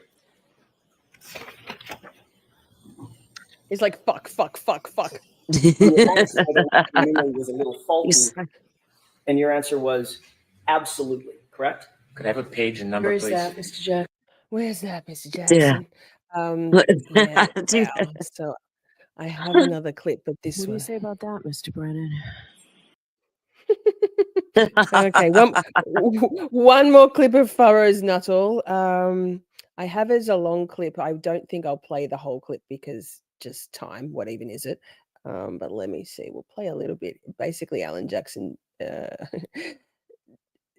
Yeah. destroys him. I think this is, and you can hear the heightened excitement or elevated level of intensity in Mr. Jackson's voice here, and also Mr. Nuttall's. Oh my goodness! I mean, I feel for this poor guy. Whatever reason he's lying for, whoever instilled the fear of God in him, Hank, Brennan, and Tully. Poor bastard. So now, after Mr. Brennan asks you a few questions, now you remember her saying, "I hit him a bunch more times." Correct? I remember hearing it in the background several other times. Really? Sir, Never mentioned that on direct examination, did you? I don't remember being asked about it, sir. I remember saying what was asked to me. You were asked, did you ever hear the defendant, Ms. Reed, say anything about I hit him? And your answer was, she said to me, in answer to my question, I hit him, I hit him, I hit him 3 times, and that's it. To me. You didn't clarify. She went around and tripped over the head, screaming, I hit him to everybody else in the sun. It was, again, it was behind me in the background as I was providing patient care. Again, that was not my focus. Okay, so you didn't really hear her say anything about it because you weren't focused on it, right? I remember hearing generalized commotion in the background, but again, that was not our focus. So generalized commotion is very different than hearing her say, I hit him to other people, correct? You'd agree with that? Yes, sir. So what you actually heard was the chaos and the commotion of a chaotic scene, correct? In the background. In the background. As you focus on your patient care, correct? Yes, sir. Okay, not specific words coming out of my client's mouth, correct? To the question that I posed, do you know him? You're right. We're off that question. Okay. That question, I got it. Yes, sir. Triple I hit it. Correct. But with regard to what Mr. Brennan just asked you, the generalized commotion, to use your phrase, in the background, you didn't hear any specific words coming out of my client's mouth, did you? I heard I hit him. But again, it was in the background and it was not my focus. Well, See? Not your focus. Why you're here? Again, if it was neglected on my part, it was not intentional. Not intentional. to neglect that part It's a of the theme. on direct examination. No, sir. Certainly not intentional to neglect that part of your testimony on cross-examination. No, sir. But you decided to bring it up No. on direct, I'm sorry, re-cross-examination when Mr. Brennan is asking you questions again, correct? It was asked of me. Yes, And sir. it was after, of course, that your new statement that you've never testified to before, ever, is this generalized commotion included a bunch of I hit hims in the background, correct? Sir. And that comes after you saw the video that clearly shows that when you described having heard this statement, her client was nowhere around you, correct? That segment of the video that you showed me, Yes. that was not the time frame in which she said that to me. Well, that was the time frame when Flamati was giving CPR, correct? He was doing CPR down prior to that as well. Really? Yes, sir. Well, you just testified that you saw him stand up. He said, really? And then kneel down and start giving CPR. We just watched that video. But again, the clip of the video that you showed me, Right. that was not the segment in which she said that to me. Well, that's what you're saying now, but what I'm asking is, you described a very distinctive scene, a very specific scene. Yes, sir. I remember it vividly. She said that I hit him, Frank, when Lonnie was down. He doing remembered that CPR, part and you vividly. were kneeling down, Right. And he was doing rhythmic CPR, chest compression. Yes, sir. That's what happened. And then I showed you that very scene, didn't I? You showed me that clip prior to that. I showed you the very scene that you described where Lamani gets down and starts chest compressions and never stops until the gurney is taken off the frame of the camera to the end. Isn't that what I showed you? That is So that would be the time frame, sir. Yep. I showed you the scene where Firefighter Lamani gets down on his knees, begins chest compressions, and never stops until that gurney is taken off camera. Gummy. As he should. That's Mhm. the clip I showed you, Brad. that's the clip you showed me. And that's exactly when you described Brennan. your vivid memory from 3.5 years ago. That's exactly the scene that you described when my client supposedly said, I hit him to you, correct? Again, the clip that you showed me That was not when it was said. That segment that you showed, that was not when it was said. It was said prior to that, when the three of us were together. So Flamati was not giving chest compressions then. Well, He where's was. that It was footage? a continuous effort throughout the resuscitation. But we saw him start it. Officer, firefighter Nuttall, we saw him start it. We He's saw him going walk red into the now. frame, His kneel face is down, and getting begin red. the chest compressions, didn't we? We did. And at no point at that time or Wait, after wait. did my client even approach you, did she, in that clip? She did. What? Objection. Just a question. Sure. He blinks at him like, Yeah, he's like, oh my God, get me out of here. Do you need to see the, that clip again? Oh, wait, I'll just play the last little We're bit not of going this. to show a video again. Why, We've Bev? seen two Why? videos. Which one is marked? Marked. The Marked. but that's the time that my client walked over your general area, correct? Correct. Before CPR was started, correct? CPR was started immediately, sir. Can we wrap this up? I don't know if we can, Judge. can we wrap this up? I was like, What the fuck? I was Do you like understand the that. I was confusion? like, what the fuck? I Okay. was streaming it, right? You know, I've been streaming it. So when Mhm. she said, can we wrap this up? I was like, what the fuck? That's literally. That's the entire theme of Bev. She hamstrings the defense generally. So I would have as- noticed that as a juror, okay, which I Good. did. Yes. Because I was listening to this attorney question this man and pointing out his inconsistencies. And she's like, can we wrap this up? And I'm like, excuse me, ma'am?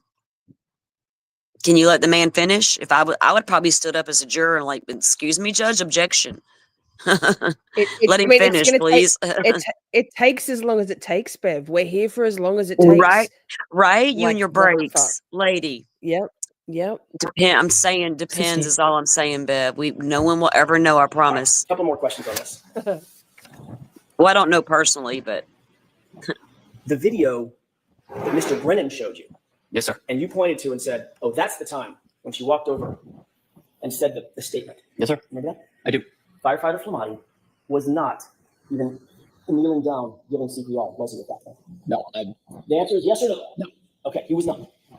Later, as the video continues to run, at some point, we see Firefighter Flamati enter the screen, kneel down in that bright, reflective yellow jacket, and begin CPR, correct? Yes, sir. You had previously said that when you heard the statement and she walked over to you, it was when Firefighter Flamati was giving CPR, correct? Yes, sir. And at no point, you'll agree with me, you just played the video, at no point after he started giving CPR did my client come anywhere near you. Isn't that what you did? That was the segment that you showed me. Mm, damn it, so man. evasive. You indicated I think we'll leave it there. And thank you so much, Dennis, for that. Another one, cha-ching. I'll take any motherfucker's money if he giving it away. Shit. Oh, I fucking love that. So good. Hey, chat, I ended the last poll a little while ago. I've started a new poll. It's very cut and dry. Did you? I because- answered the other one before you ever went live. So, okay. Yes. Now the second poll is basically, and I didn't think that Kerry Roberts knew. I just assumed she was like a mushroom feeder bullshit, keep her in the dark, that Kerry didn't know anything before. Maybe she knows now. I don't think she does. But then the DUI guy today, when I was watching his sort of reacts and assessment of Kerry's testimony, said he seems to think she knew even in the morning, like that she knew from the get-go. So That she knew I would like what? to know that What she knew that John stealing? was dead, that John was already dead. I don't think she did, but I'm interested to know. It had never occurred to me. Like so- she knew that before she knew- Karen called her and said something, or at some point in that 6 a.m. time slot when she and so yeah, that's the question. That's the poll. It's just yes or no. Do you think that Kerry knew at 6 a.m. that morning? There we go. Now, speaking of Kerry Roberts, because the reason I went so Karen called her at like around 5 a.m. Yeah, it's the chat will know the details better. I think it was 5. It was just before 5. She woke something. up just Okay. she woke up just before 5 and then called Jen. Jen. Yeah. Yeah. Jen, John's dead or whatever. I wrote it down. On my notes. Bullshit. I mean, the story has definitely Well, I'll tell you, changed. What do you think? What did the you feel different. for this? Well, here's the difference between me and the actual jurors. I can watch media. So I saw an interview with this chick. Yeah, we After watched that the other night. yeah, okay. Was it Good Morning America or something? The guy was beside her. So I wasn't impressed with her when I first saw her. I thought, okay, she's John's friend. She helps with the kids a lot. They went to school together. I got the relationship behind their friendship, and I got what she was doing for him and all that. I kind of got the impression, like you were just talking about, that she was just, I don't know when she ever suspected this woman ran this man over in cold blood and just drove away. That I don't understand because I don't know the story behind all of that. But I always wonder, I wonder when she was testifying, why does this woman think it was intentional versus an accident? Because she's not coming across, and what she's telling me, that she felt at any point Karen hit him intentionally. I wasn't getting, so the prosecution didn't do a good enough job in my eyes, having her up there to prove to me that Karen Reed ran over that man. It just wasn't landing like that. I think there's a lot of confirmation bias in all of these people, coupled with the pressure of getting it right for the second trial, that I think the pressure is being externally put on them by whether they're Cantonites and it's the McAlberts and that general I have to live in this community, or whether it's the Commonwealth and and the Commonwealth and Tully in their pre-testimony interviews. But there's a lot of confirmation bias, I think, where people have doubled down in their brains to believe the things they maybe didn't have such conviction on previously, truth or lies. So I do think that plays a part. Let's listen to some of oh my goodness, have I got it lined up properly? Have I? No. Why would I? I felt like she wasn't super truthful or with her details. And again, there was discrepancies in her grand jury testimony versus now testimony. Just like Nuttall. You know. Absolutely. Yes, absolutely. And thank you, Beach Bum. You're in the draw. Now, I've got this first little bit of Kerry Roberts because she sits, and I've got it in regular speed because she sits down. Thank you, the Trial Channel, for your beautifully edited and defluffed and time-stamped clips in a playlist on your channel. But this is interesting. Kerry at regular speed, watch how she steels herself for this. Your Honor, may I? Thank you. And she's gazing. Good morning, Ms. Roberts. How are you? Good morning. She's like... Under questioning by Mr. Brennan, you talked about the number of times or a number of times that you... Hang on. I just found it interesting how she takes a breath. She's sitting like this and she just lifts her chin up. Good morning. And it's a sign of things to come, if you all recall. So, I mean, obviously all of Kerry's testimony is problematic, and it took a while for Jackson to land the plane. We're not going to watch any of Hank Brennan's stuff because lies. But it's just trying to feed the jury and us a narrative that most of us know isn't true. And this, it's a driveway. There's two cars, and then two cars, then a single. So John's car is there. Karen pulls in, and I pull in behind her. When we get out, and Karen is now showing us the back of the back of the car, saying, "My taillight. Do you think I hit him? Do you think I hit him? Oh my God. Do you guys think I hit him?" That was your testimony at the time, correct? Yes. And just to be clear, I'd like to take a look at a quick video that you may or may not have seen before. We'll find out. Your Honor, I'd like to have this. Actually, this has already been previously marked as Exhibit 12C as in Charlie. Okay. So basically, this is just the section where she's like, I wasn't really sure when. I thought it was when we first got there, but now that you've got video proof of the fact that it wasn't when we first got to One Meadows, it was after, when there's no video proof, and Alan Jackson says that. So I'm like, skip through to the last little bit of that. We don't need to watch the footage again.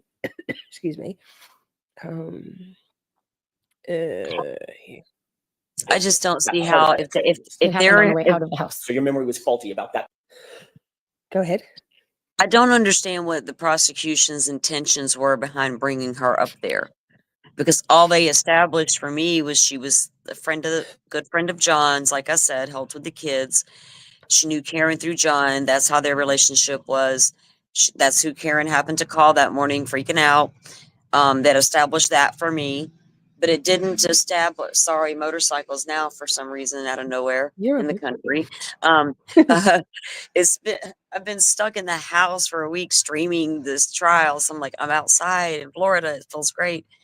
Okay, so I just don't. It was weird testimony to me because as a juror, and I'm being told the theory, this woman hit him in cold blood, took off, and then the defense is like, no, it never happened like that, blah, blah, blah. She didn't tell me anything about Karen Reed hitting this guy on purpose and driving away. So I was a little confused what she was even doing. You know what I mean? Does that make sense?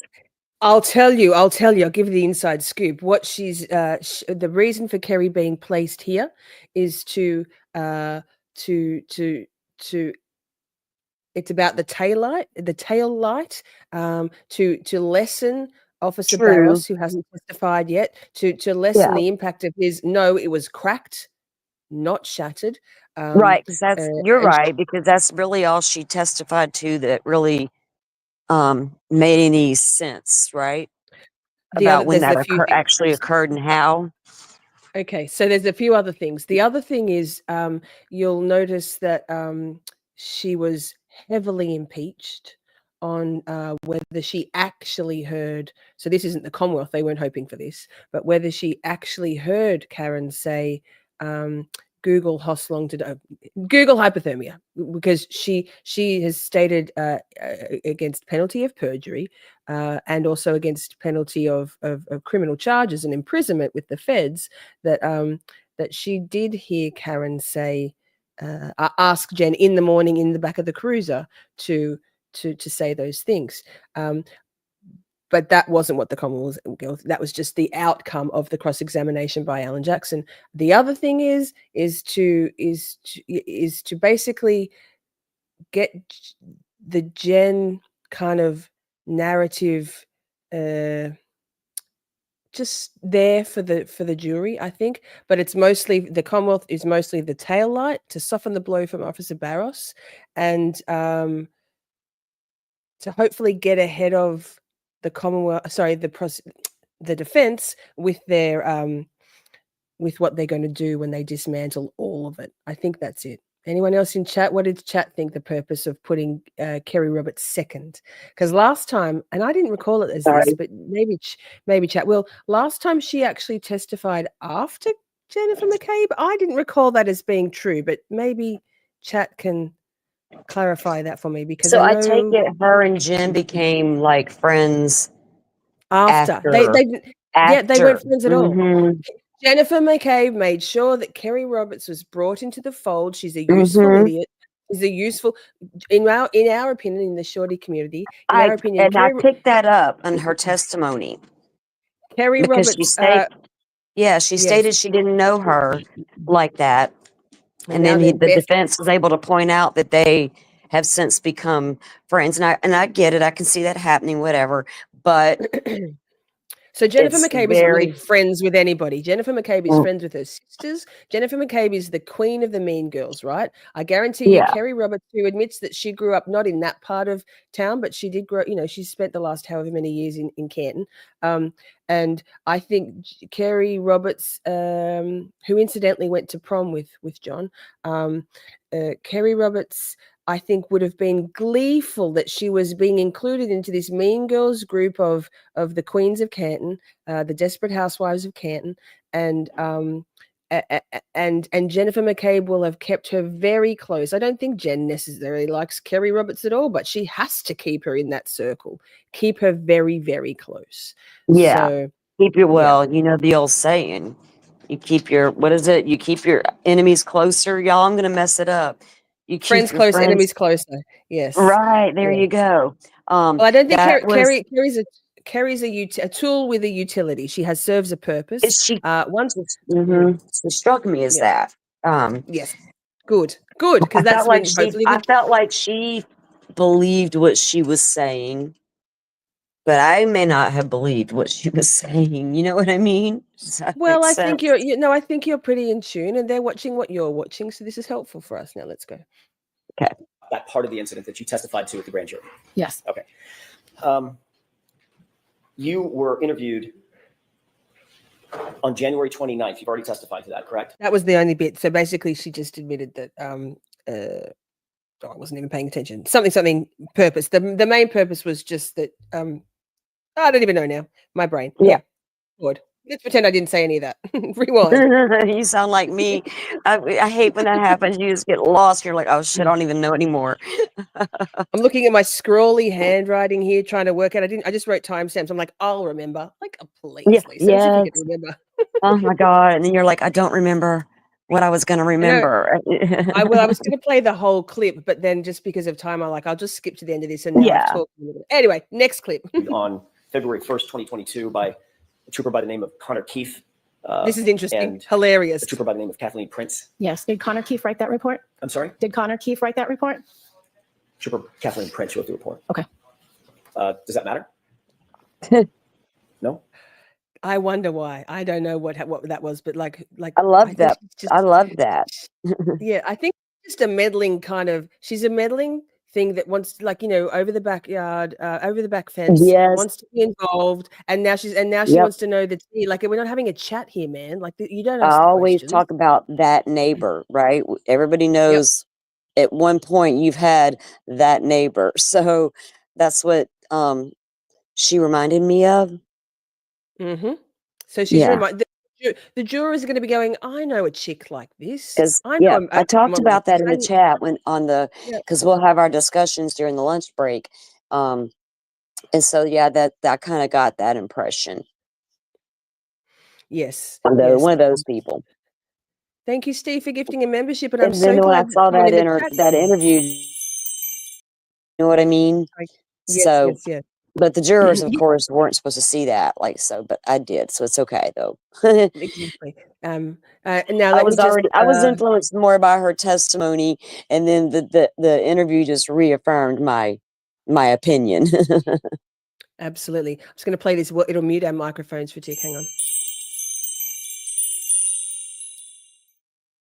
Thank you, Steve, for gifting out a membership. Now she's starting to look a little shitty. She's got a little bit of flush in her cheeks. She's like, I hate that. Getting uncomfortable. I really hate him. Well, you can tell when they start getting uncomfortable. Sergeant Lang at the scene. Absolutely. You had a conversation with him? Nope. I said, Mike, is that you? He said yes, and that was it. All right.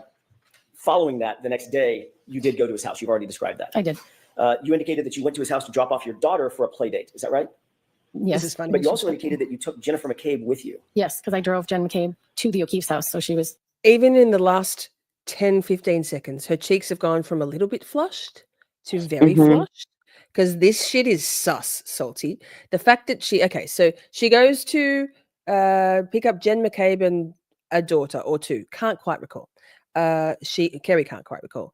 Then they drive to the O'Keefe's and drop off one of the children. And then Kerry's daughter wants to go to Lank's house.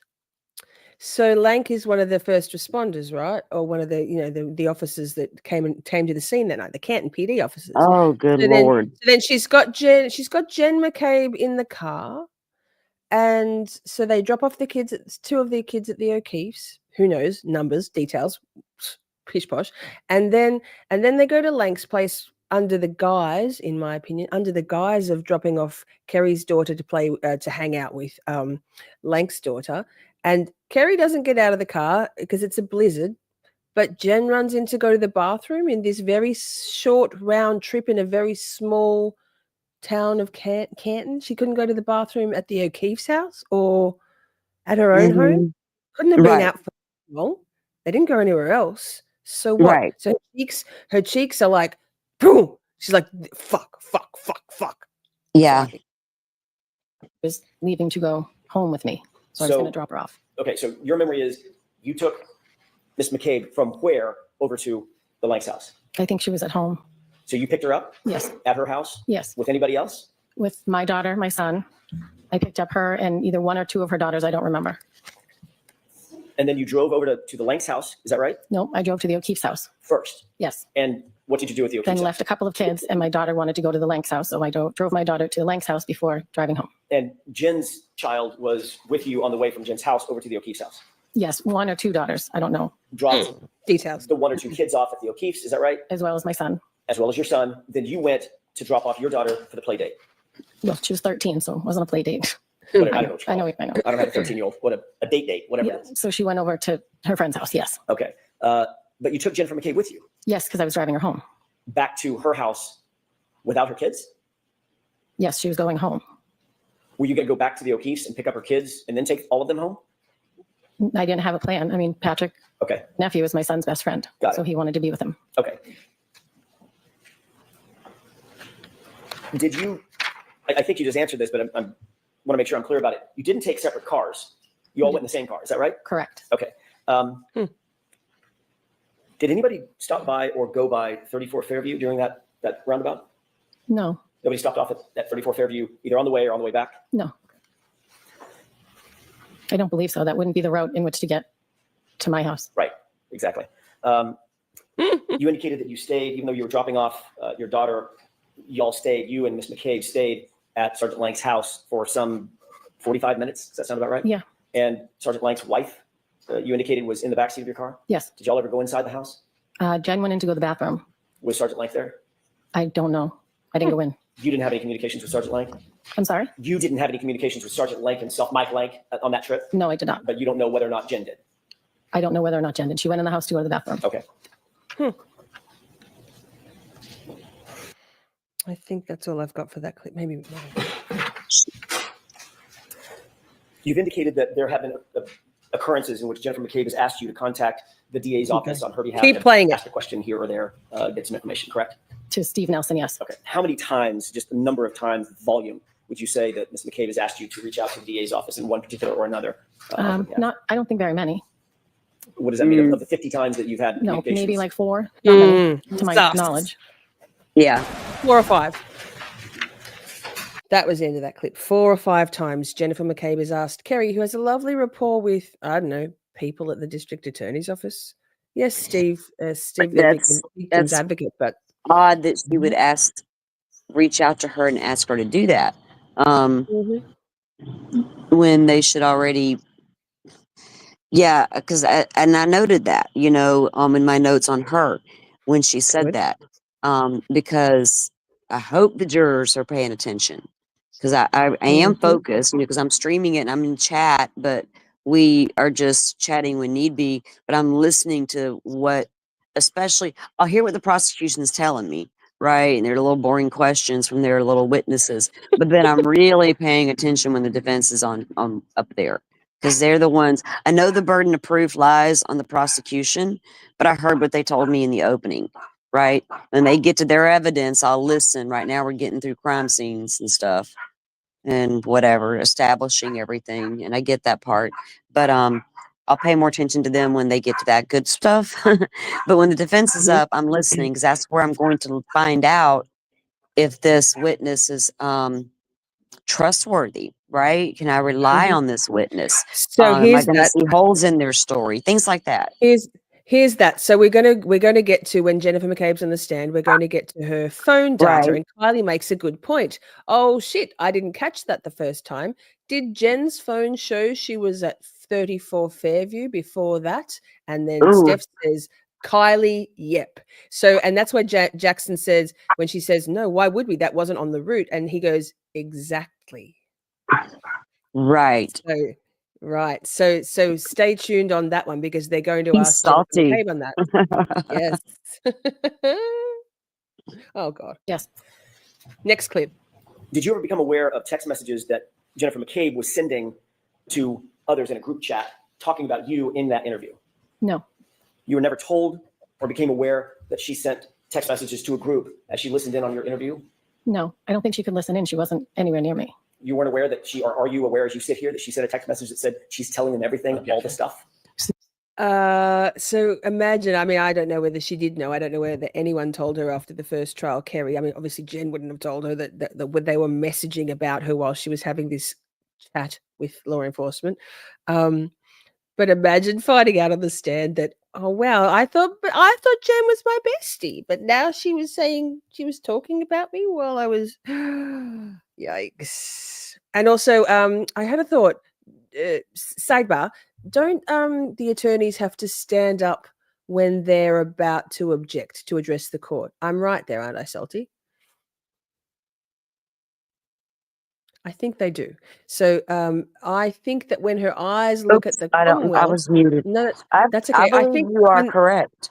yes. So it just occurred to me because I was watching the testimony, queuing up all this, and I see their eyes dart over, and the whole time we've all been saying, look, they're looking at LALLY back in the first trial, waiting for him to save them. I wonder whether actually, and I hate to spoil everybody's conspiracy theory, because I believe that there are definitely times when they're doing that, particularly like Higgins and those kind of witnesses, witnesses, that they're actually, their eyes dart over there because the attorney stands up to make their objection and they see that body movement. So yeah, that's just SIDEBAHH. SIDEBAHH. There we go. Sustained. No shit, Ben. Have you ever been provided a text message or told about a text message that perhaps Jennifer McKay was sending to a group? No. Listening to your suggesting that she was listening to your interview? No. Also, Hot Coffee Club says, her head is tilted and her eyes are wide open, which is a sign of being a bit guilty. That is what I learned.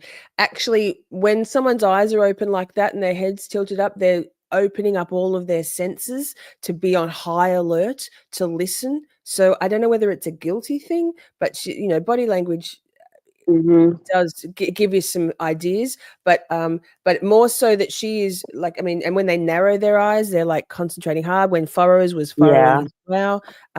So I think that she's more like narrowing her eyes, like she cannot stand Alan Jackson. She's real uncomfortable at this point. She's really comfortable. She just doesn't like being questioned by this defense guy. I don't want to do the this. Time you told your story was later that night in a telephonic interview. Is that right? With Trooper Proctor? I requested to speak to Trooper Proctor because I had remembered the very first time I spoke with Karen that morning, and I wanted to make sure it was recorded. Okay, that wasn't my question. My question was, did you have another telephonic conversation with Trooper Proctor, yes or no? You said that night, but it wasn't that night. When was it? I think it was earlier that day. She's passing his words. But it was after the interview with Trooper Prince. I don't think so. I think it was beforehand? I think it was beforehand. You wanted to make sure it was recorded. Correct? I was in It was her an house. odd statement. I stepped away. Isn't it? It was an odd statement. Particularly when we all know, and I'm not sure if you know, but we all know that almost no interviews in the first will ever even were recorded. They weren't not like in any way. No way. Yes, no fucking way. There are a lot of similarities. And also, even when they were asking, I think it was Furrows, when Jackson was up, we didn't cover it in this one, but checking that any of these people, when they were having their you're doing a murder investigation because they're calling it murder, and they're not recording interviews to memorialize them.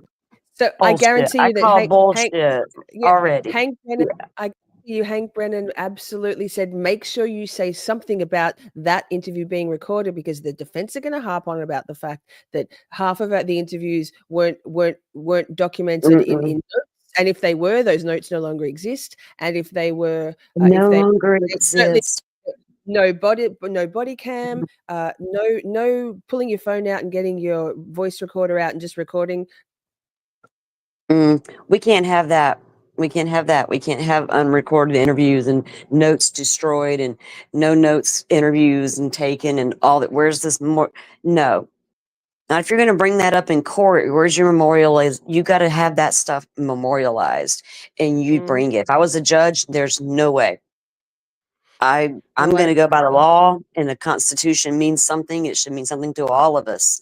And that's that I don't like that at all. None of us do. None of us do. This is why we I'm are like outraged. this. Exactly. It's outrage. It's like, what the hell? And even police reports were written, and even affidavits submitted with multiple parties on the affidavits. Yes, Salty, you Okay, wait. no, we're done. We're done. Why are we even at a second trial? I mean, fuck, what? Oh, hell no. Okay, I might have changed my mind already, y'all. Okay, it might be over with already. Shit. No, Okay. keep your open mind. I will. I will. I can. Yeah. I can. I can do that. Away to speak to him by myself. In her home at 12 Country Lane. Correct. Who else was with you other than Jennifer McCabe in the house? Her sister was there writing down the timeline for us. Her New sister character Denise. unlocked. Denise. We never knew about Denise. So she was last scribing time. the timeline as Never you heard and Jennifer about it. McCabe were creating She it? was writing it down as we were remembering things. Right. And the three of you were doing this together, sort of communally. Yes. She would say something, then you would say something. Right Then after? it would spark something that she would say. Yes. Well, I'm streaming the trial, so. How is it that Trooper Proctor got a hold of you? Did you call him or did I'm he call watching you? it. I think she every was on day. the phone with Jen, and I asked to speak to him. So Trooper Proctor got a hold of you through talking to Jen McCabe. Well, I asked to speak to him, but yes. Right. Was that interview recorded, to your knowledge? I don't know. The fourth time you met with police was February 2nd, the very next day, at about 12:08 p.m. Is that right? I don't remember. Do you remember signing a consent form for your phone? Yes.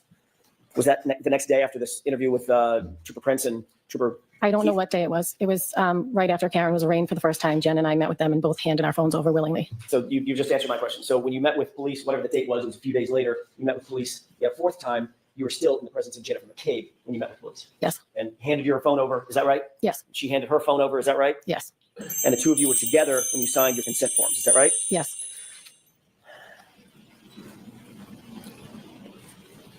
The fifth time you told your story was in front of a grand jury. Is that right? I don't know. Thank you, Do you remember Meathook. testifying in front of a grand jury? I do. Okay, let's talk about that for a second. Before you testified at that grand jury, just physically, Okay, you were let me check brought my into an notes. anteroom where you waited to be called by ADA Adam Lally, correct? Yes. Who was in that Adam anteroom with you Lally. just before you gave your testimony? Pause. Let me just double check because I think we're up to, yes. Let me skip forward a little bit more. That was the pertinent thing. So Jen McCabe was there the whole time, always in her ear, always making sure she was very close by, right down to being in the next room or whatever that looked like in the format of Jen's house when the telephonic interview. And with Kerry, I don't mean for this to sound ugly, but did Kerry need friends? And No. Jen's like, "Come here, girl. I'll be your friend. Yes, I'll be your friend." 100%. Do you know what I'm 100%. saying? And so she's all Yes. like, "I've got the new friends, and Karen Reed did it. She killed my friend." Yeah, I could see it. The torch that she still held for John, Stephanie Blah Oh my God, it outraged. showed. Yeah, Stephanie's outraged by the the prom queen thing, like not prom queen, but the prom Okay, date so- thing is what she still lives with. Yeah. So that is weird because I picked up a vibe that this woman had a thing for John O'Keefe. I all understand she's a did. married. I understand They she's a all married did. woman, but he's like the single dad. He's the hero cop raising his two. I commend him for doing what he was doing. Yes. Right. 1,000%. But she saw it as like that macho thing that he's like this hot cop and he's raising these kids and he's great and I'm helping him. I don't know. I got that impression. Yes, and also who I think it was on Runkle and on Law and Lumber last night. They said all the women in Canton seem to have married their second choice, and all of them were their first choice was John. That's a good one. Yes, very good. Okay, we'll keep going. The safe guy. They married the safe guy. Mm-hmm. 22. You testified under oath, correct? Oh, that was me. Sorry. What did I just do? Did I do that?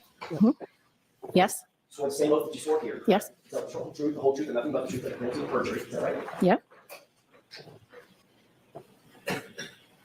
Is it your testimony that you have never said that Karen told Jen to Google hypothermia, or that you don't recall saying that?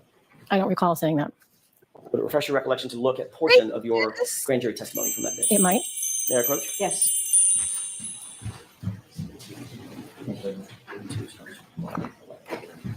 Thank you. Sure. Yep. I testified. I didn't hear it, but I was told that she was asked to Google it. You testified under oath at the grand jury that at some point Karen was in back of the police cruiser, correct? Yep. Objection. Objection. So I'll allow that question. Yes, you will, Bev. You Does that fucking refresh your will. recollection as to what you told the grand jury? Ennis, you're in Yes, the draw. And isn't it true that at some point during the course of your testimony under oath, you said that Karen was in the back of the police cruiser? Yes. And then you went on to describe that Karen and Jen and I were standing outside, and she made us all start holding hands and starting to pray. Yes. I mean, what the she being Karen Reed, correct? Yes. And at this point, they had lifted John up and taken him onto the gurney, correct? That's I don't what you know. described. I don't recall. I'm going to do this again. So interesting. Andrea Burkhart has been saying that she wants for the defense, and they haven't yet, to ask all of the all of the first responders, did Kerry Roberts give you John's phone? Because that never came out in the first trial, because this is what she's getting to here.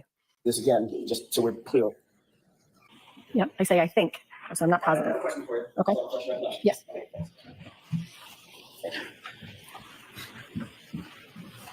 And you testified basically that you think, at least that's what you were telling the grand jurors, you think that was the point at which they lifted John up Yes. and moved him into the ambulance, correct? Is that right? Yes. Then you were asked a question, what, if anything, did she, Ms. Reed, ask Ms. McCabe while they were sitting in the back of the cruiser that you heard, correct? Objection. Do you recall That was the I sidebar. did not hear the question about being asked. She did. That's not my question. May I ask? May I inquire? Just repeat that question? Sure. Isn't it true that you were next asked by Mr. Lally in front of the grand jury, quote, what, if anything, did she, Ms. Reed, ask Ms. McCabe while they were sitting in the back of the cruiser that you heard, end quote. Do you remember being asked that question? No.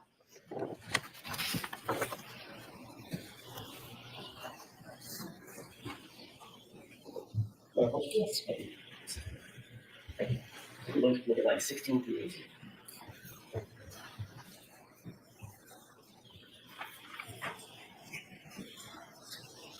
Okay. Yeah. Yes. Does that refresh your recollection? That was the question that you were asked? Yes. And in response to that question,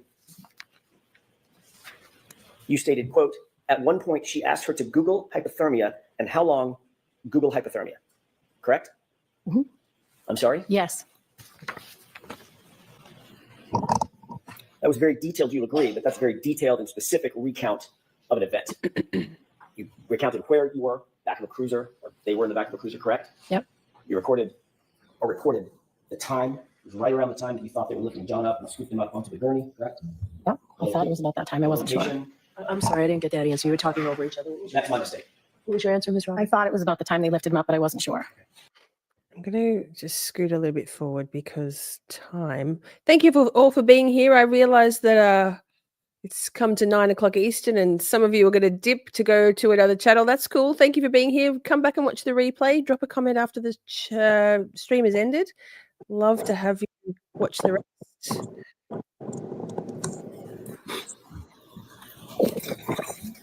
You were later asked about that statement in another investigation. I'm sorry, by another investigator or set of investigators, correct? I don't know. This is Were you interesting. interviewed by a different law enforcement agency, a separate law enforcement agency from the Massachusetts State Police at any time? Yes. And you were told that to lie to those agents would be a crime, correct? Yes. Punishable by prison, correct? I was not told that. She's like, what? They asked you whether or not you heard Karen Reed ever say anything to Jennifer McCabe about Googling anything, correct? I don't know. Isn't it true that you told them what you've just now told us, which is, I did not hear Karen Reed ask Jennifer McCabe to conduct any Google searches? I don't recall. Refresh your recollection to look at a copy of that interview. So I'm going to skip forward to where it gets really good. The recross, which is, but basically, yeah, basically. I think Bev also says, "Did you lie?" But I'm going to scoot through. Bev does say, "Did you lie?" Which even Bev, like to say the words "lie," and she says, "And no, like, not intentionally." I can't remember if it's in this bit or the last bit, but we'll watch this bit. No further questions. Okay, so recross. This is worth watching in Just a totality. few minutes ago. Did you ever say that you actually heard that statement about that Google search? You said no. Correct.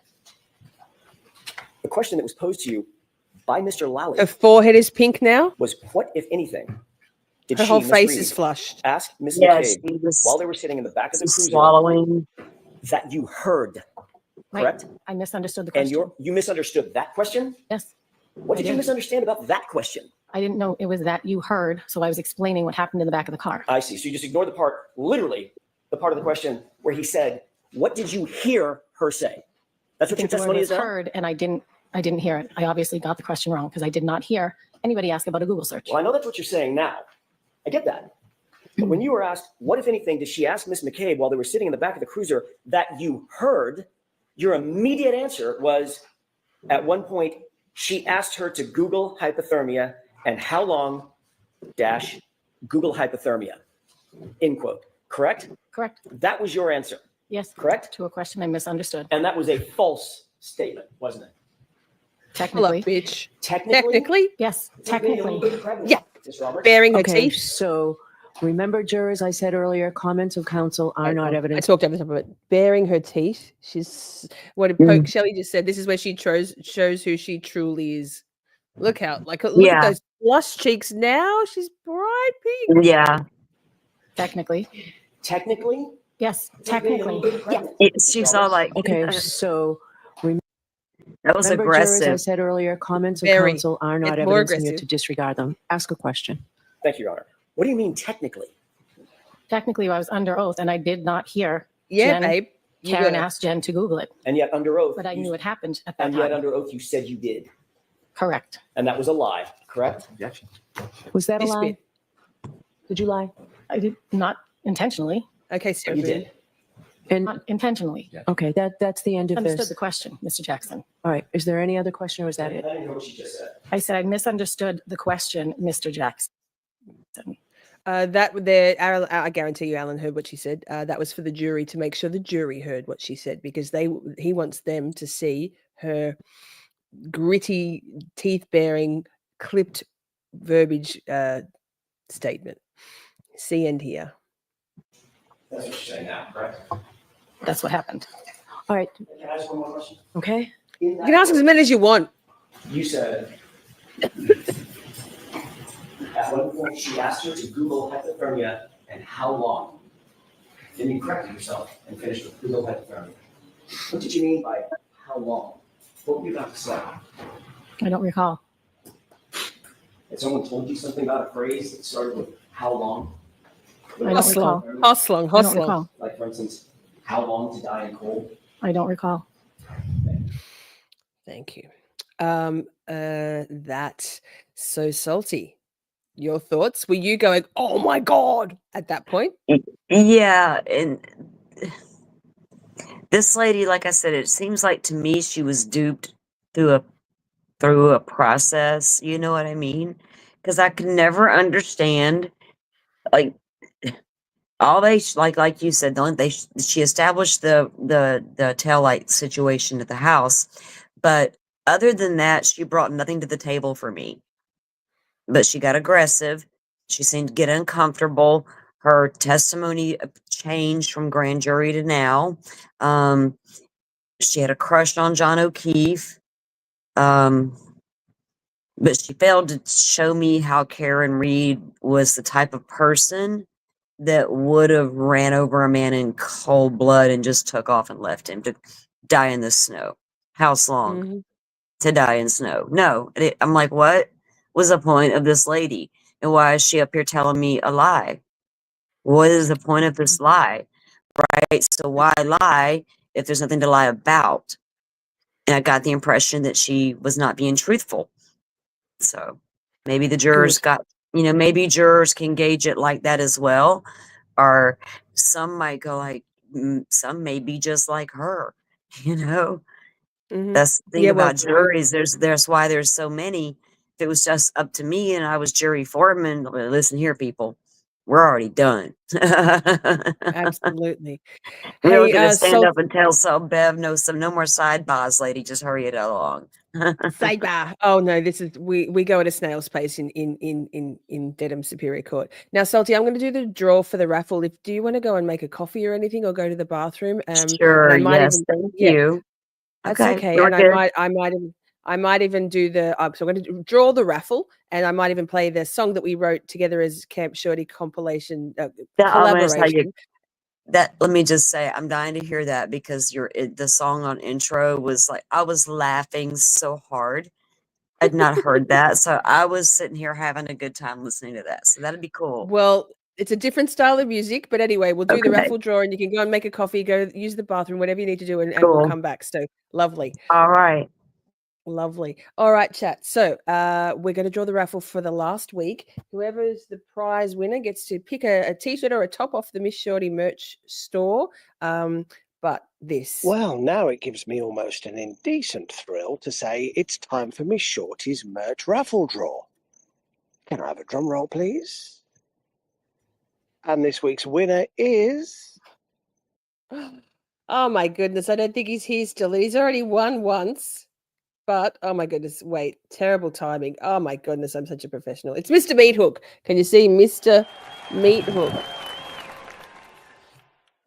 I wonder if he'll say choose someone else. If he's still here in the chat, I have a feeling he's probably gone to watch Aiden, Turtleboy. But if not, Mr. Meathook, congratulations. You're winner number 2. Shoot me an email. Yes. Shoot me an email and pick a top. I think he gave his last one to his lovely girlfriend. So ordered a top for her. Maybe they can get matching Rehome the McAlbert the t-shirts. So that congratulations, Mr. Meathook. Thank you for all your support. He's a long-term friend and subscriber and pops in and out of chat. So that's kind of cool. Meat salute. Now, chat, your song. If you haven't heard this before, it's pretty cool. We wrote it together in Camp Shorty. One last weekend. I don't know what day it was. It was a day. It was a time. It was a time. So that, and turn your, if you've got your speakers up loud or you've got your earbuds in, just watch it because she's a little bit she's a different style of music to what I often put together, but it was chat request, so we went with it. It's called SideBAHHH. Pull up, bitch. Enjoy.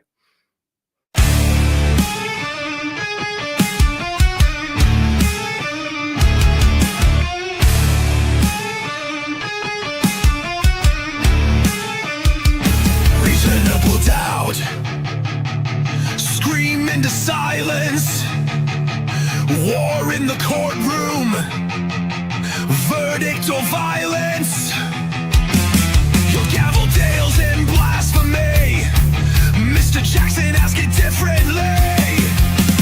Auntie Bev, we know your game, Hanky Brennan has no shame, the lies you thought were told in stealth, corruption through the Commonwealth. Sidebar, sidebar, pull up, bitch. Sidebar, sidebar, which is which? Dream team got this far.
Yikes.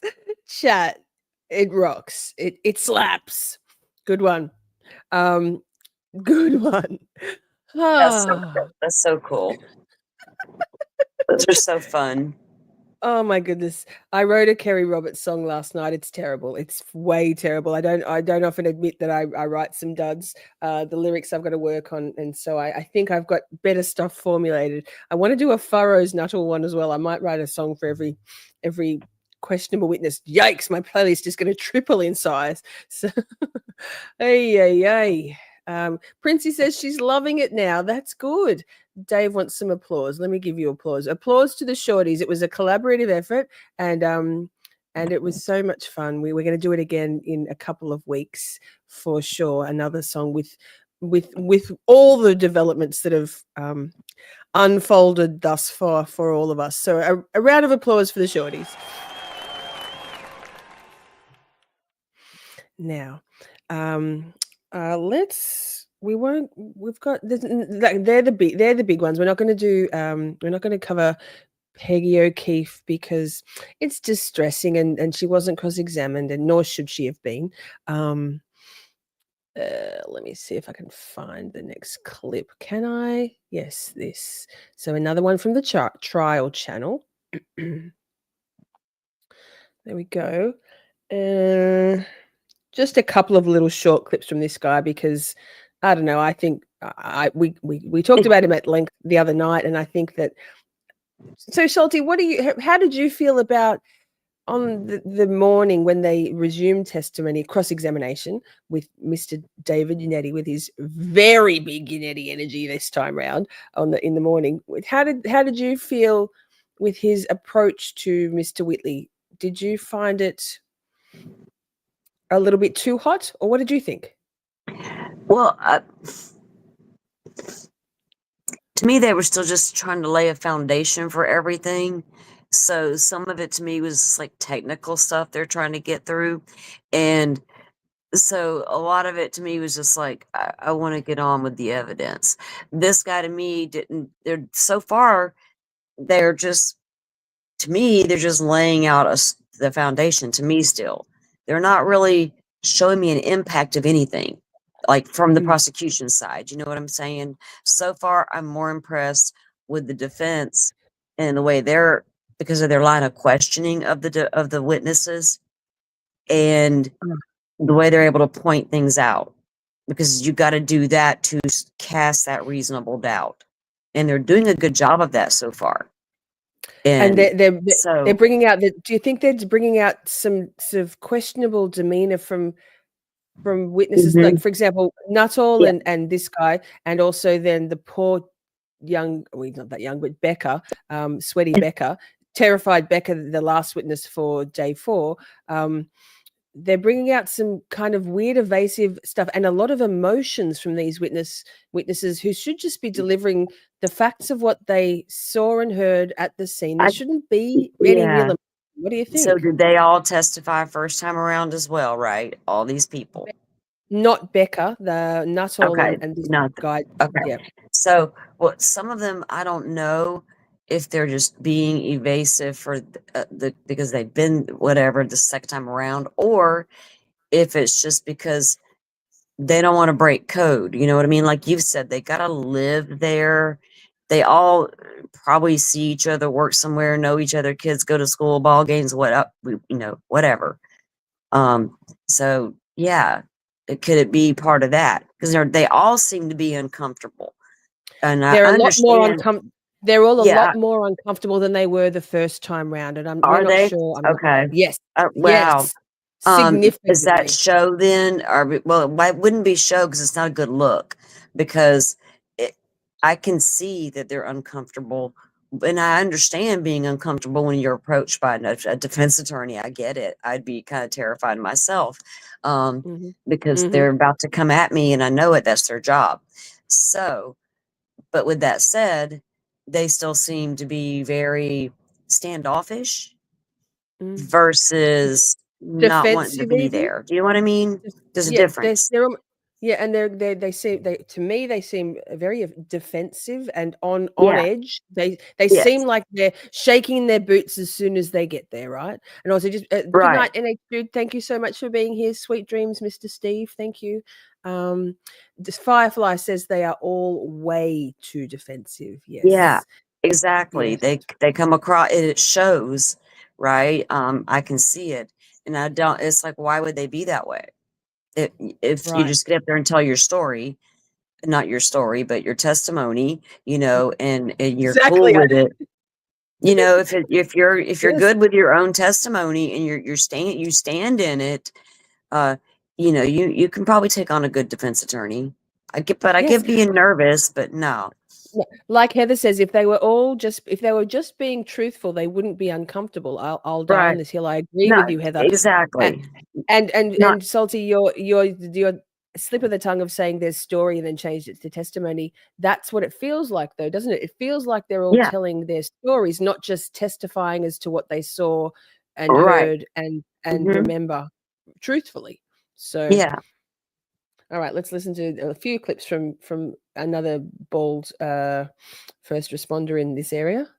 Shaved head. Yesterday, you testified that when Karen Reed was brought to the hospital, she didn't want to get into a hospital Johnny and she didn't want to give a urine sample. Do you recall that? Here's what I noticed with this guy when I was watching versus just listening, other than Mr. Yannetti yelling at him. Big Yannetti energy. We're always here for it. I felt it was a little too hot, but that's just me. My chat was divided. Most of them didn't feel it like it was too hot. He is shifting around in his seat so much. He is so uncomfortable. Why? Like, why, man? Why are you so uncomfortable? Yeah, that exactly. Why are they so uncomfortable like that? I mean, I get being nervous as just a given, but when you seem extremely uncomfortable, I took notice to all that. And I think the jurors will too. The Yeah. jurors, surely you hope, maybe there's a couple of oblivious jurors who don't pick up on sort of non-verbal cues and stuff like that. But some of them have to be going, man, like you feel the discomfort. It's palpable. Maybe they'll start to pick up on it as the case lays out for them. Like when the defense starts to show or lay out their theory, right? People will remember when those cops on the stand were super evasive and that lady that testified that might have lied at the grand jury versus now. And remember the EMT that should have been paying attention to this, you know, all the things that we've talked about tonight. So they're going to this is all making sense now, right? Or will they? Yep. Shelley says if they were just nervous, they would act the same for both. Bingo, Shelley. I think that's really important because these aren't material witnesses in terms of being lay people who you know, friends of John, friends of the McAlberts, whatever. But these are people who should have the same demeanor for both direct and cross examination. Yes. I get that the Jennifer McCabe's of in any trial, you know, the people who are friends with one side or the other or family or whatever are more likely going to be steeling themselves for the defense stuff. But these guys should just be here giving us the facts, and they don't seem to be. Yeah, but it goes back to what we were saying about is it the community ties, I gotta live here thing, or like Firefly's saying, are they being pressured? You know, probably a combination of both. Because I live here, you know, I have to live here, so I can't break the code. I can't do this. I gotta follow suit. Yeah. Yes, I speculate that the preparation meetings these witnesses are all having with Hank Brennan and et al., including Trooper Tully. I feel like they're probably having the fear of God instilled in them that they'd better get their stories right as to what they're expected to testify to, and then they know that these aren't just some hick attorneys, defense attorneys coming in to have a little crack at them. They know this is Alan Jackson, David Yannetti, Bob Alessi, and Liza Little, who are going to who have got a lot at stake and are so impassioned for their client's innocence. There's so much going into this, but I do think that I believe they are being pressured and having additional anxiety placed on them by Brennan. And when we get to that poor, if we, I hope we'll try to, that poor guy Becker, he was on the verge of tears and sweating. It started more and more sweating and looked so pale. We wondered whether he might have had a stomach bug or something. But the stomach bug seemed to really pick up when Hank Brennan came over to him to stand over him and tap his fingers and point out the transcripts he was reading. And then he literally was holding back tears, terrified, Salty. So that's it. I get ahead. Let's go. Yeah. No, you're good. That testimony? I do. It was clear to you that her reluctance to cooperate at that time was because she very much wanted to check on John's progress and status at the hospital, correct? No, I don't believe that to be the case. Well, you testified before the grand jury regarding this matter 3 years So ago. fidgety, Salty. I don't It's believe moving I said around. that she was I didn't ask you that question. Yeah. You testified before the grand jury 3 years ago, didn't you? I testified before the grand jury 3 years ago. You were under oath then, as you're under oath today, correct? Correct. You swore to tell the truth. I am telling the truth. You swore That was to not tell my the truth question. in 2022 before the grand jury, did you not? I did. That was less than 3 months after you brought Karen Reed to the hospital, didn't you? Yeah. And your memory of Princey, what happened at the Yannetti. hospital was very good in April of 2022, right? As good as today. It's a good Your one. memory in April of 2022 was very good, wasn't it? It was very good as it is today. Okay, so you want to add the Sir. evidence today, despite the fact that you weren't asked that question. Is that right? Sustained. All right. When questioned by Mr. And that's all I had for that clip. Just he's like, he's like, cut the shit, man. Just why are you being so? Also, why is he being so resistant? Maybe it's because it's the defense and he's on the defensive. I mean, it's maybe, Yeah. I but mean, ay, it's ay, yeah. Yeah. ay. It was like I always struggle. I was glad when Yannetti calmed his farm a little bit on things. He relaxed a little bit into it and toned it down a smidge. I don't feel comfortable with that kind of elevated aggression, unnecessary at this point either. I think he could have gotten what he needed to get Yannetti without that. It may have been off-putting for the jury. Hopefully not, because he came in much more calm with Mike Camerano, the friend of John. Okay.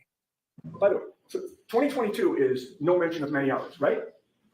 I did not, and I was No, told to brief Micah. on the grand jury stand. But again, no mention of many hours in 2022. Okay.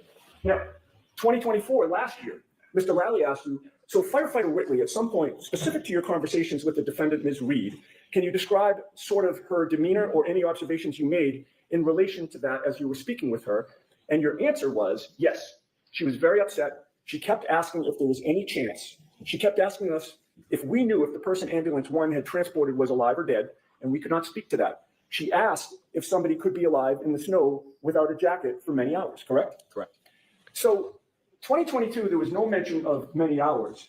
2024, over time, now that's the first time that you mention the words many hours in your testimony regarding this case, correct? Correct. Right?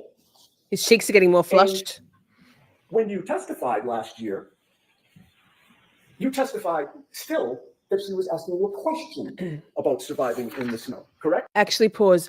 Princey Camerano did change a little bit of his testimony. Last time, the first time round, he, when asked about John and Karen that night, he just said, lovey-dovey, no, nothing. He'd never known of any fight or anything. This time he did mention that whole plumber thing.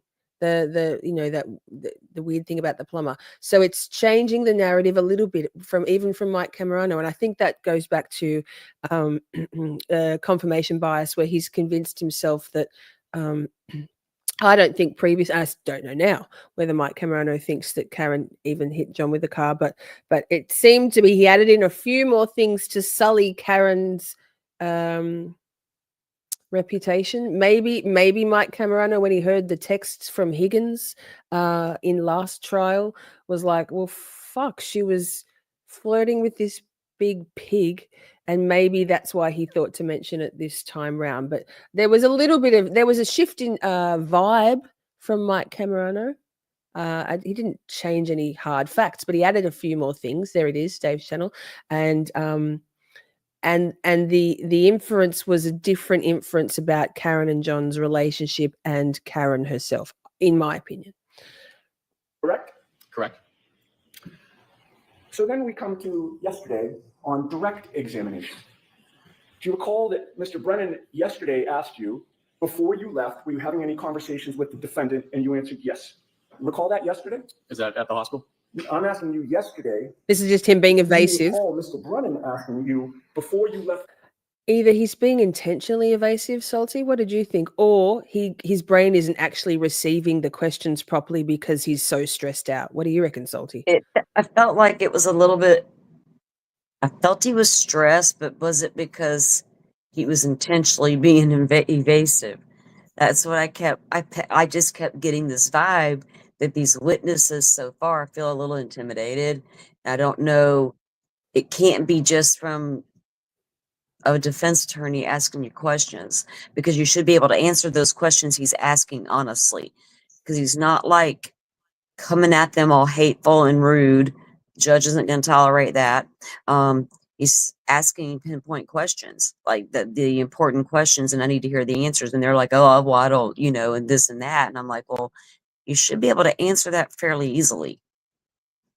And when you're not, it's makes me wonder why.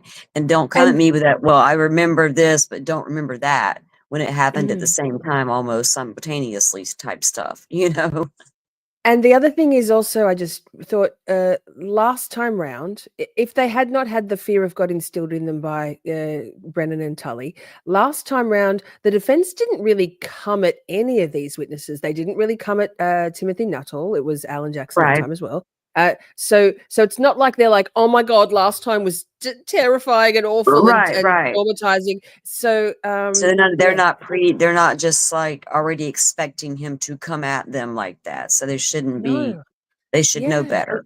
Unless somebody said to them, they're gonna be like. So there was well, you bet don't you know that there was a lot of prep before this trial? It's your second time around for the state. They have something to prove here.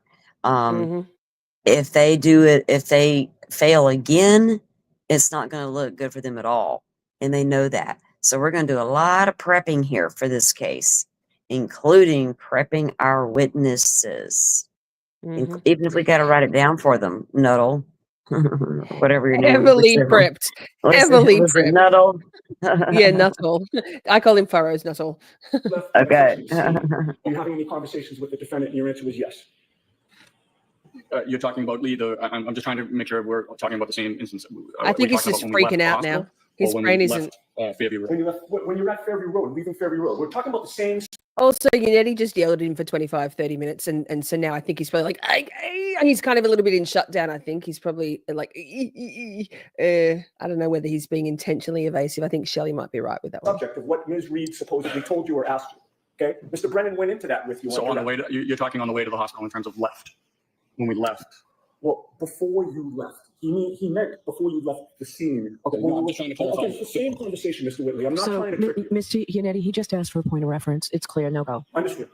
And Mr. Brennan said, can you share with the jury what those conversations were about? And your answer was, so we were talking, she was upset. She kept asking if there was any chance her husband could be alive, even sitting outside in the snow without any coat for many hours. Do you recall that answer that you gave yesterday on direct examination? Yes. And that was the first time that you mentioned that you said, supposedly, or asked supposedly, about him sitting outside in the snow, correct? I don't know. I think Yannetti was going into hard on things that didn't really matter. And I mean, this guy doesn't strike me as the kind of guy who's like, attorneys are wordsmiths, right? Attorneys try to choose, like me, their words very carefully. But this guy was just saying stuff. Right. He wasn't very crafty with his words. Right. No, and they was paying for it, Salty. Yes. Girl, because I'll start getting bored, and I'm like, dude, I'm gonna miss something. But then again, I don't feel like he's bringing me anything, so I'm trying to stay focused on them. But I'm trying with this trial. This is only the second one I've streamed. I just finished streaming Lori Vallow, and then we started Karen Reed, and I'm like, man, is this judge for real with all these breaks in these early days? This is what we got to look forward to, and so this is what you have to look forward to. Absolutely. Right? This is it. This is it in a That's nutshell. why I'm screaming, get this lady a thermos of coffee and get her a Depends, because I figure she needs it with all these breaks. I don't know. These early days, I'm not sure. I think she needs an early dinner and she goes to bed early. That's just her thing. So that's my assessment so far of this judge. I have no clue. But in my since because of that, I'm like, is she going home early because she needs to eat dinner early and go to bed? What's up with her? I don't know. No, she's gonna have a White Claw, Salty. Yes. I was just using phrases. that generally cocktail's speaking. coming. I wasn't at that point. I was paraphrasing. I was not speaking verbatim to what she said. Let's try that again. I mean, you're testifying, sir, so you probably get to as to what Karen Reed said. So, like, just like paraphrasing probably isn't going to cut it. It doesn't make you look super credible if the jury's paying attention to that. Like, what do you mean? You're just like sort of vaguely saying what she said. We're asking you what she said. That's when you need to say it verbatim, unless it's not the truth, right? Exactly. 50, wait, 50, 55, one more little clip from this dude. And then, wait, okay. The first time that you testify under oath that Ms. Reed mentions the words sitting outside. I don't know. I'm just using. She might have said laying outside, being outside, outside. Okay, so when you testified yesterday before this jury. So this is also a guy who said, no, my memory's as good as now as it was then. But now he's like, I don't know. She maybe said, I don't know what she sort of said. I don't know. So which is it? Is your memory firm on this, sir? Or is your memory a little hazy, as it should be? Like, Jury, yes. That she mentioned the words sitting outside. You're now saying that might not have been accurate, correct? It could have been a different word. Okay, but you didn't say. So the inference here, I guess, what the Yannetti's getting at is to just show the jury that that these people are standing firm on their conviction on the I hit him, or whatever the things are, but mostly that. But actually, on the other stuff, when they're being truthful about what they recall, they're like, I don't really remember. Like Nuttall said, I don't remember the interview with Proctor. Even that transcript doesn't refresh, you know. Well, you know, and even if they establish or try to establish, she said repeatedly a couple of times or whatever, I hit him. Oh my God, I hit him. They still haven't shown me that she was saying that like matter of factly, like a confession, right? To me, it still seems like that was a question of what happened. Could I have hit him? Especially, and now I'm realizing my taillight's broken. It was fucking snowing. We were drinking because did that other, what's that chick's name? McCabe or whatever. Was that the one that allegedly said, because I have a note, like the 5 DNAs on John's shoe, like that intrigues me. And there was a statement apparently made by Karen that said, I left him at the bar. And then what's her name says, no, you brought him to the house, as if Karen didn't remember initially. And we know Karen was drinking. She confesses to that. So that's cool. Whatever. Just tells me you may not remember things clearly good as well. But so I'm not surprised by the statements, but they haven't proved to me she was saying it maliciously, like, you know, fuck it, I hit him, you know, and all that. And it's weird. And you know, Salty, well, as all of us do, us true crime / trial watchers, any law enforcement officer, doesn't matter if he's a country hick or a Boston police officer or a Mass State police trooper, right? If a woman, the girlfriend of a dead or basically dead man victim, is stating definitively to them within their earshot, I hit him, as if they're not putting her in cuffs straight away. Like, come on now. Yeah, if they believe it was that type of statement, yes, ma'am. They're like, wait a minute, somebody should have been like, wait a minute, ma'am, you what? You know, and right then and there, and started like, but that, you know, but they're not. Nobody got that from her. Her statements did not suggest that she was saying, yeah, fuck, I hit him. Right, exactly. Say it could have been a different word yesterday. You just left it as sitting outside, correct? Yeah. That's what I said, sitting. All right, so now we get from, the grand jury with many hours mentioned, to questions about many hours, to sitting outside, to let's talk about what you said on cross-examination. I object. So I think that's the basic vibe, because she did not say it. That's it. That's it, Princey.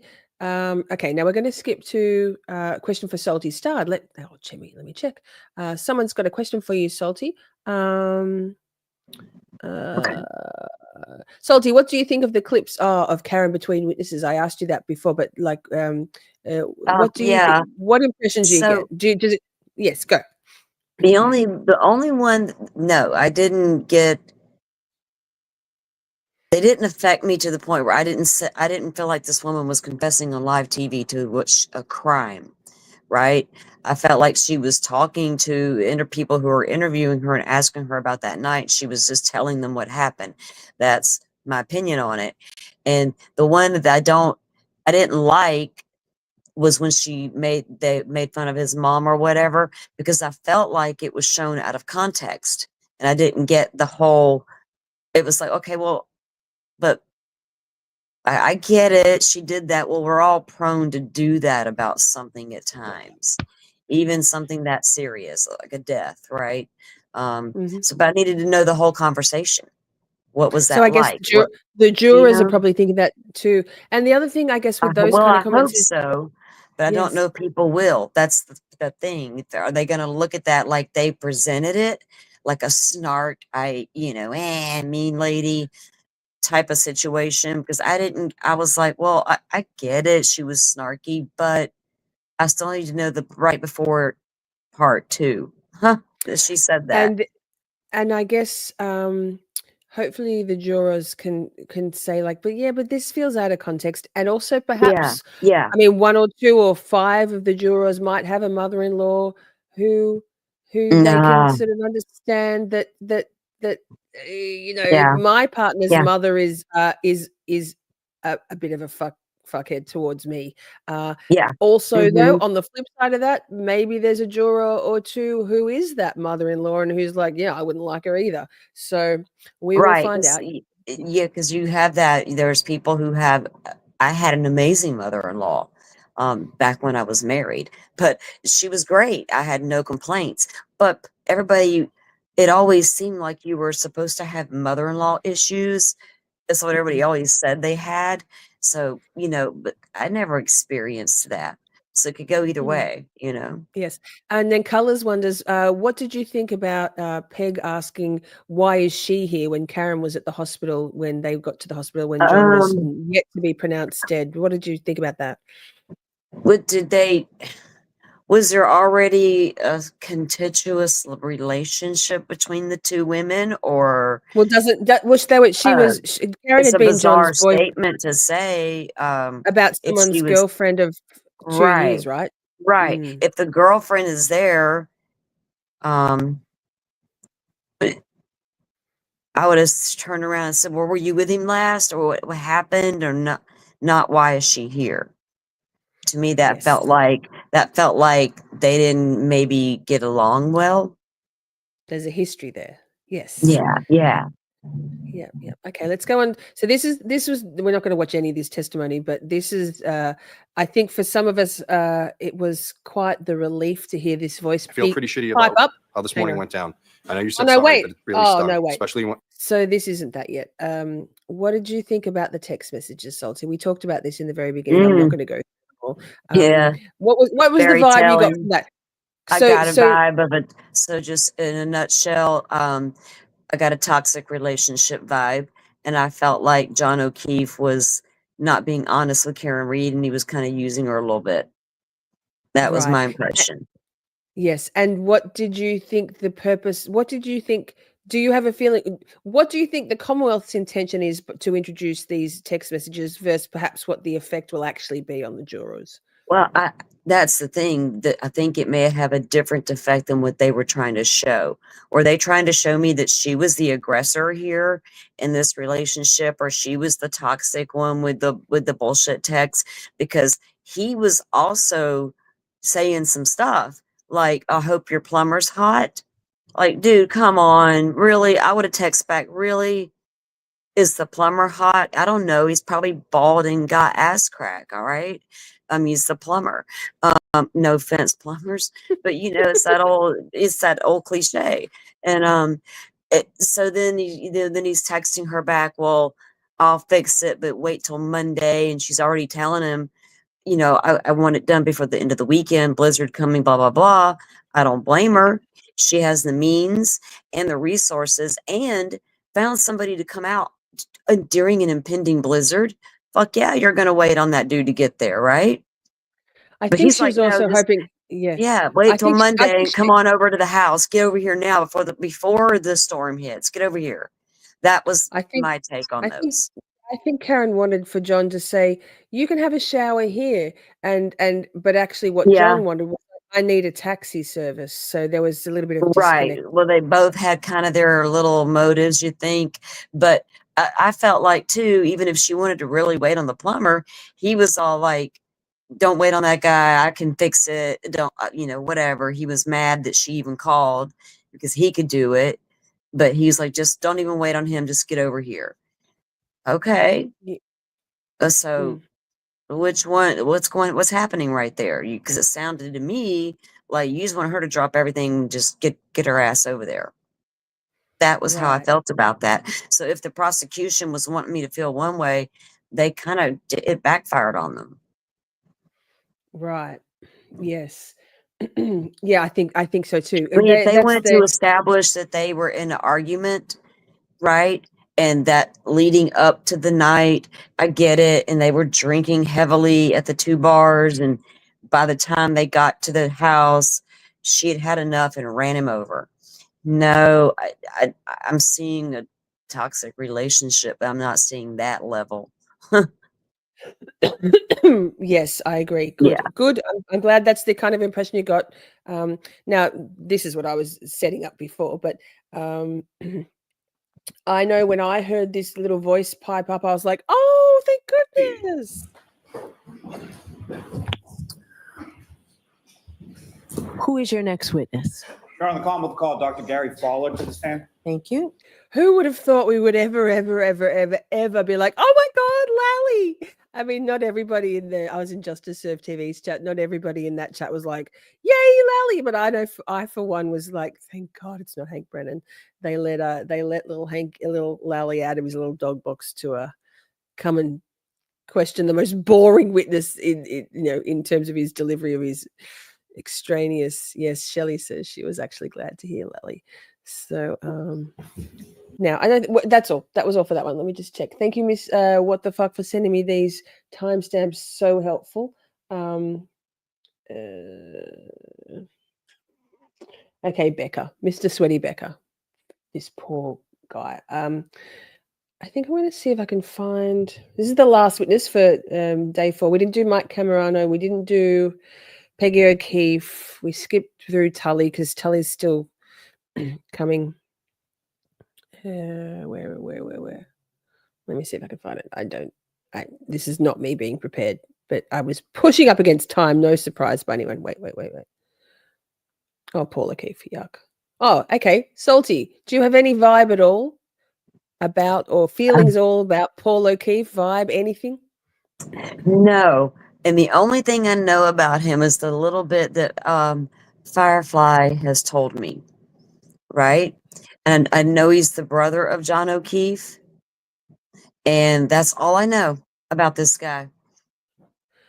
He sat there throughout the first trial, menacing Karen with his eyes. To the point where David Yannetti by about the third. Yeah, Firefly's not a fan. She's not a fan, and she's let me. So I appreciated her giving me her take on the guy, right? So I'm like, I've been watching him, but I don't know what to think about him yet. Because he's the brother, so he's got a right to be there. Is he there because he's the brother? Is he staring, like, is he buying what the prosecution's selling? I'm assuming he is, right? Hook, line, and sinker, right? I think so. Yeah. I think so. Okay, yeah. I'm just I'll press play on this. Oh, no, wait. I'm also. If we've got time, we might just read quickly through that affidavit that we talked about the Kate Peters crusty pandy linked to DA Morrissey. But we'll just do a little bit of this poor sweaty, whether he was nauseous from some sort of stomach bug or what it was. But I haven't got it queued up. So walk and talk chat. May I? Yes. Thank you. So this is redirect. Yes. And he's progressively gotten sweatier and sweatier and more terrified. And he's now, like, his mouth movements to me are, he's putting his tongue into the side of it. Like, you know, when you're about to cry and you're like, you don't want to, and you go like this. And so Hank Brennan, yes, there's so many signs here. It could have been that he was about to shit his pants. Well, the shorty jury is out on that one. What I feel is terror, distress, and extreme anxiety. Sir, and it when surrounds you Brennan. wrote the report of your notes to put in your report, do you remember the word I'm going to leave it argument? at the normal speed. I did. Do you remember her actually saying the word argument? I did. Do you remember her ever saying any word about voice messages? I did not. You said that there was somebody in the front seat of the car with the defendant. It was. And you later learned from the defendant it was a person by the name of Kerry Roberts. Correct. Can you share with us the context? How did you learn that? The defendant and my partner, firefighter Whitley, had a conversation. He's so about to cry. It could be. I think we spoke the other night. Akasha says it could be that he's giving that, but maybe he's giving that because he's afraid he's going to throw up. My only thing on that is, when you're about to throw up, you usually go a deathly shade of pale, gray, green, and he's flushed. That's all. But I don't think we'll ever know. Who knows? Objection. I'm going to allow it. So the defendant brought up how if her husband had died at the time, she didn't know how she was going to take care of his kids. Objection. I'm going to allow this. And firefighter Whitley mentioned that she had like a strong support system. You know, all the friends are on Canton and. Objection, Your Honor. May we approach? Yes.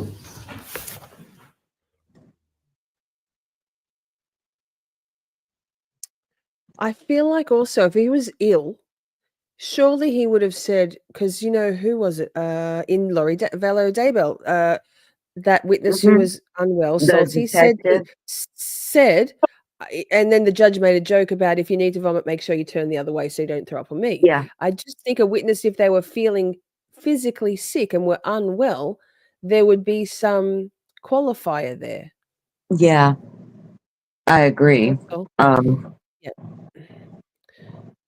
Rachel says it looks like sheer panic to her. To me, it does too, Rachel. Yeah, again, it's like a very uncomfortable witness, you know. And why? Because he's just telling what happened when they picked up Karen on the section. It's a little much, and it seems dramatic, you know. It's like I said, I understand being nervous because it's court, duh. But it's like a little like, whoa, you know. It's like, what are they so afraid of? What's diaphoretics, Firefly? I don't know what that word means. Oh, well, she's our resident nurse, so she's got to. You got to dumb it down for us, Firefly. Yeah, dumb it down for us regulars.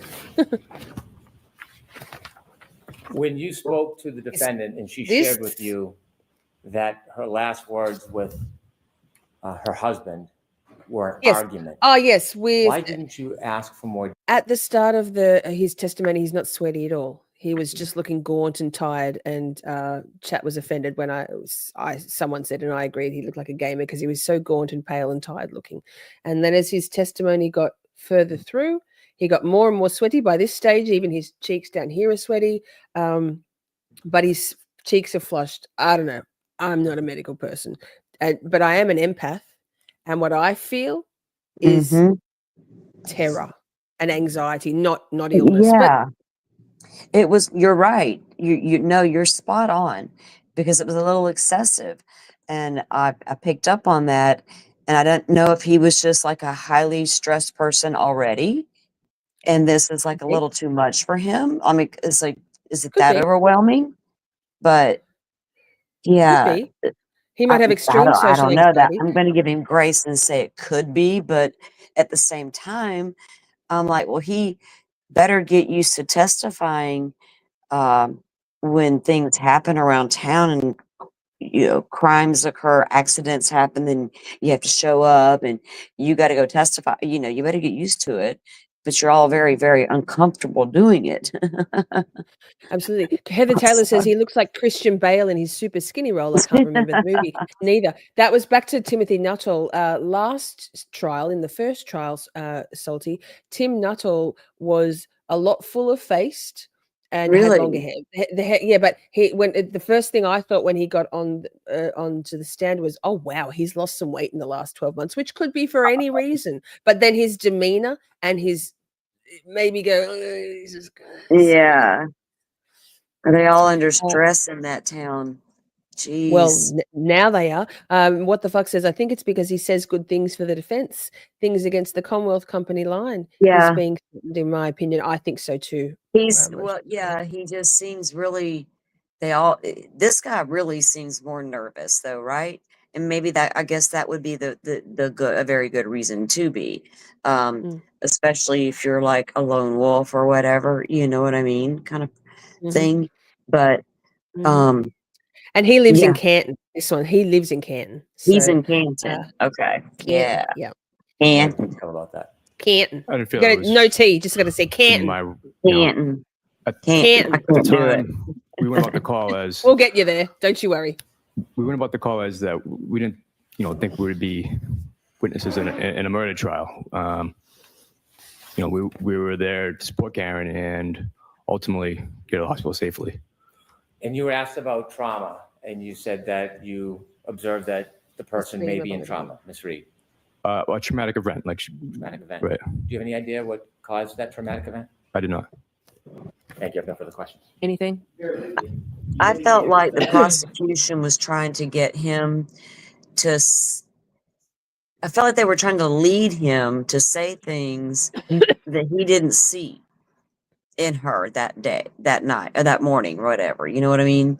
Like he's trying to describe how she was behaving, but he didn't give me the impression that she was behaving to a point where I think she just murdered someone. You know what I mean? I didn't get that vibe. And I felt like they were trying to set it up to look like that was that kind of person. And that's why. And another thing that did stick out to me, one thing that did, and it doesn't mean anything, it just stood out. What was this about? Apparently Karen's mom had asked early on for them to get Karen's purse because there was a medication in there she didn't want Karen to have, and Karen was going to be evaluated.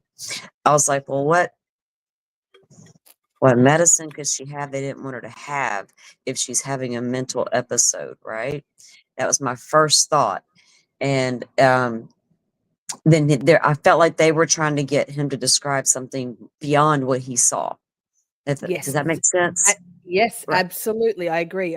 He's being expected, one would think, to toe the Commonwealth's line, and what he saw doesn't. And also, he's obviously a caring, people who are paramedics and nurses, doctors generally are caring, empathetic people who, and particularly, he's going for the psych hold. He felt her. He just said then he felt her. Her emotional distress, that what she just experienced. So to have to be expected by the Commonwealth to infer or straight out testify to something different to that would possibly be causing him much distress on a personal integrity level because it doesn't align with his core beliefs as a human. Exactly. And he gave me a much more clearer picture of her behavior in the hours following everything better than the other witnesses were trying to tell me she was behaving. Right? Yeah, I understand being in her position, right? If something that horrible just happened, okay, even if you are a clean bill of health, something like that just happens, you might be in a situation where you need to go get evaluated. If you already have an existing condition and you're already on some kind of, like, I have anxiety, right? PTSD, whatever Karen was doing there. So if you got some trauma happening, it's going to really trigger shit, right? So I can see her parents being concerned and her reaching a level where, oh my God, I want to die.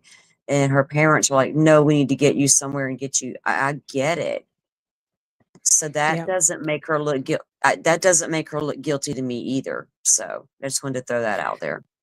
Excellent. Now, I've got this affidavit, excuse me, pulled up. Thank you so much to the trial channel, who I think is probably off doing more editing. But she turned this affidavit into a PDF for me because I could only get to it through Turtleboy Daily News website, which has got so many ads and ad banners and pop-ups and shit. And I'm like, nah, it's going to be a no for me. So I think this is the one I found on Twitter a few minutes ago. There you go. So comes Commonwealth versus Aidan Carney, it's Carney, by the way. Affidavit of redacted. Now comes the undersigned redacted on oath and hereby states the following to the best of her knowledge, recollection, information, and belief, and the penalties of perjury on this 21st day of April 2025. So just a few days ago. My name is redacted and I reside in Massachusetts. I am at age of competent to make this affidavit. I've been friendly with Catherine Peter, herein after KP, Peter, Krusty Panties, for close to a year. I've had multiple conversations. Oh, by the way, chat, I'll drop this PDF into the Discord in the Mass vs. Karen Reid folder. I've had multiple conversations and face-to-face interactions with Peter. Let me see if I can make it a little bit bigger so you all can even maybe see it better there. Yep. And me, helps my old eyes.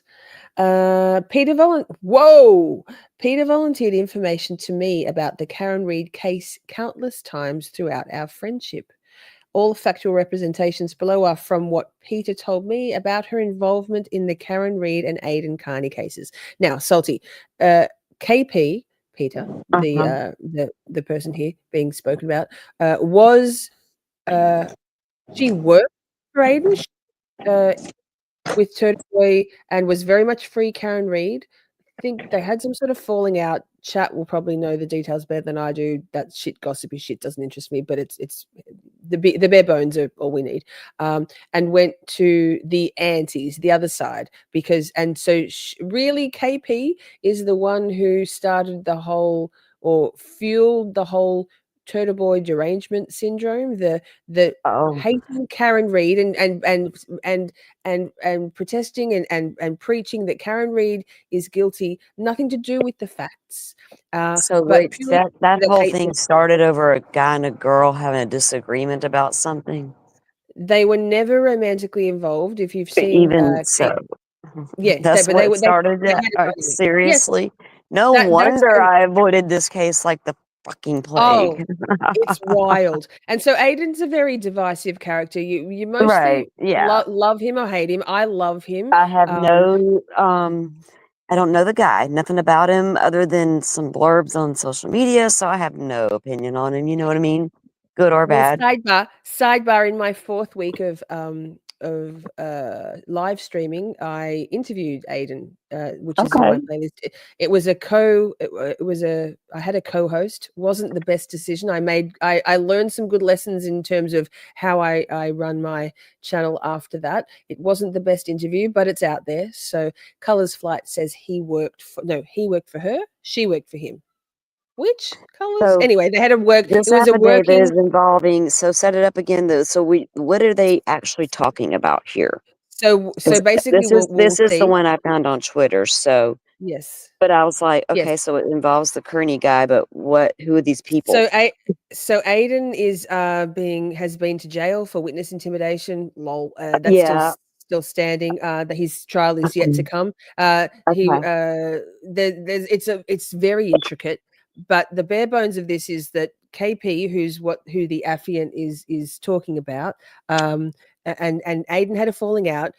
we've all suspected, and it's been inferred in social media and stated by Aiden without any legal documentation to go with it, that Krusty Panties, KP, was in the pocket of the Norfolk County's DA's office. So working directly for Michael Morrissey, and his investigators, which include Buchanan, and then former disgraced ex-trooper Mr. Michael Proctor.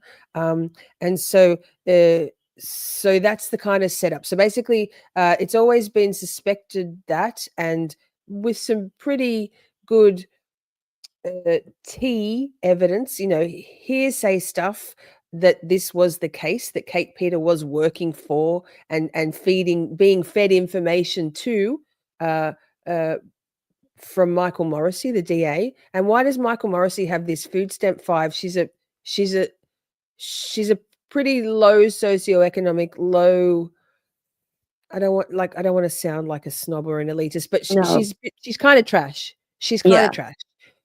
And her behavior is also trash, right?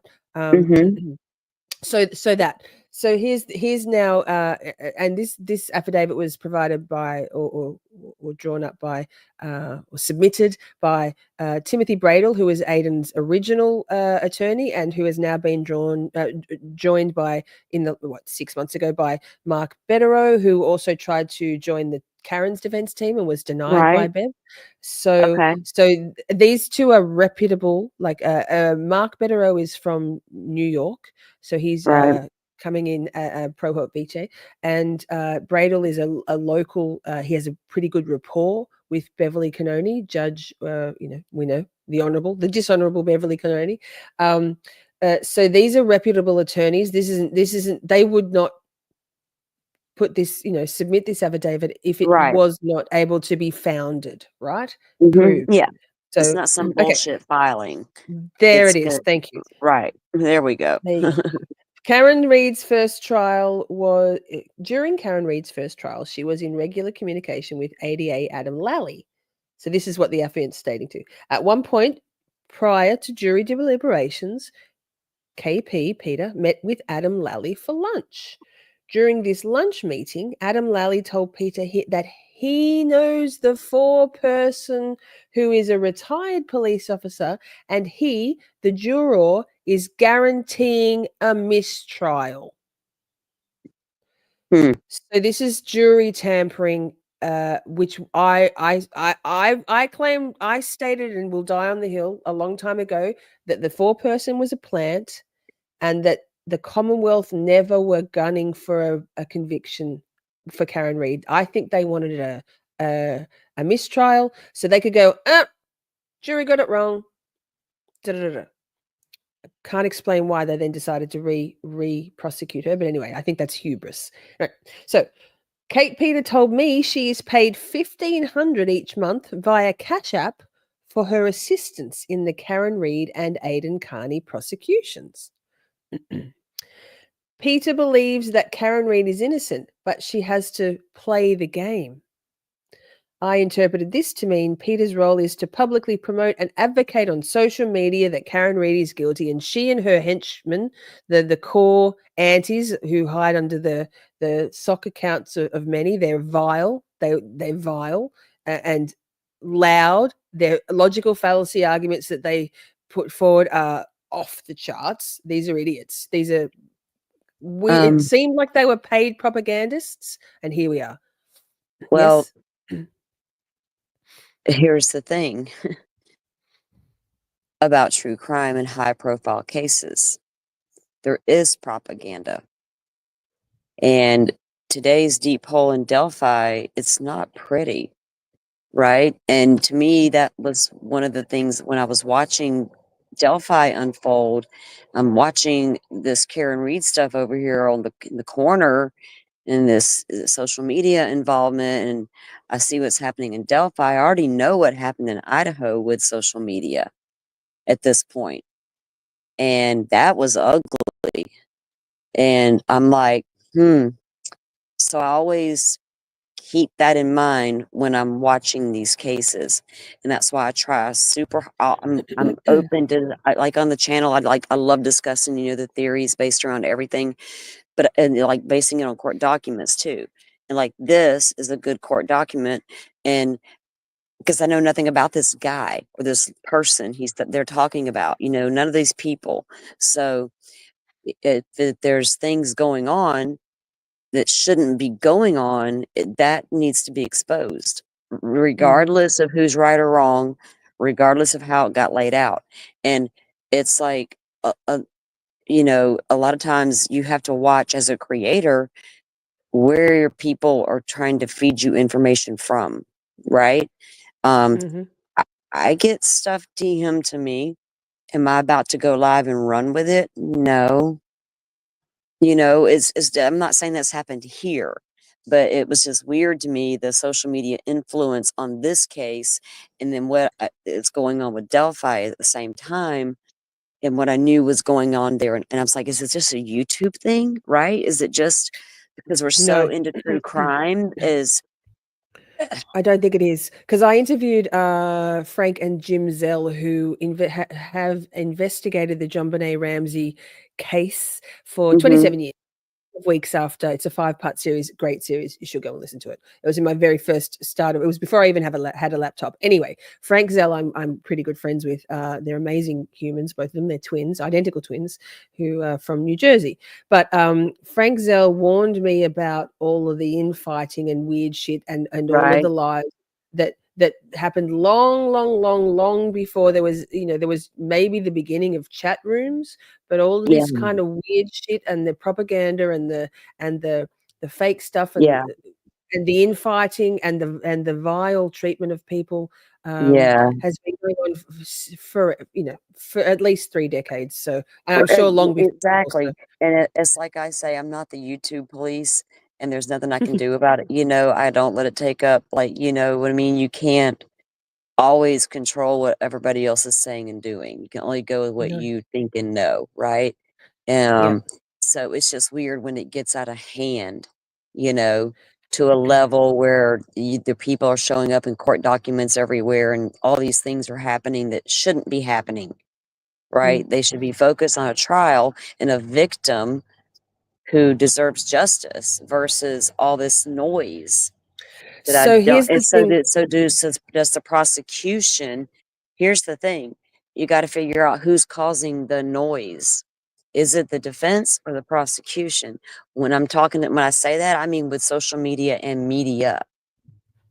Because watch it happen. You can see a pattern, right? When I first started tweeting, it was like day 1 or day 2 of the first trial. I had some feelings about the Karen Read case trial, her guilt or innocence. I leant towards innocence, but I just was coming in as on the fence as I could to see what the defense, what the Commonwealth, what the prosecution gave to me. And but I started to venture out in a couple of, just within the first day or two, into Twitter, and I was terrified too, because I knew it was like that. The people on the other side, the non-free Karen Read people, were aggressive beyond compare. And immediately I had the accounts who are, and so in my opinion, the chief shark man is Jenna McCabe. People debate that, but it's one of them. There was Kim Fair, that's Andy Dufresne. I had Juliana Nagel. What's hers? She's LB, or no, Ellie Mae. I had Kevin Plevin from Yellow Cottage Tales. I had Sean McCabe. All of the accounts that are run, like whether they've got their name to it or fake names, came at me straight away. And I mean, I just got on my block and my mute button and quick sticks sorted them out. But, it felt very much like not just people being binary and choosing a side. It felt like a campaign. And they've always accused us, the free Karen Read people, as being paid operatives for the Karen Read sort of cause movement. Right. But we all know about projection, right? How often are people Exactly. accused? How often are people accused of doing something that they're not doing at all? It's nothing of Well, all of the sort. Like cheating, for example, it's usually the cheater accusing their partner of cheating when it's because they're the ones doing cheating. So, right.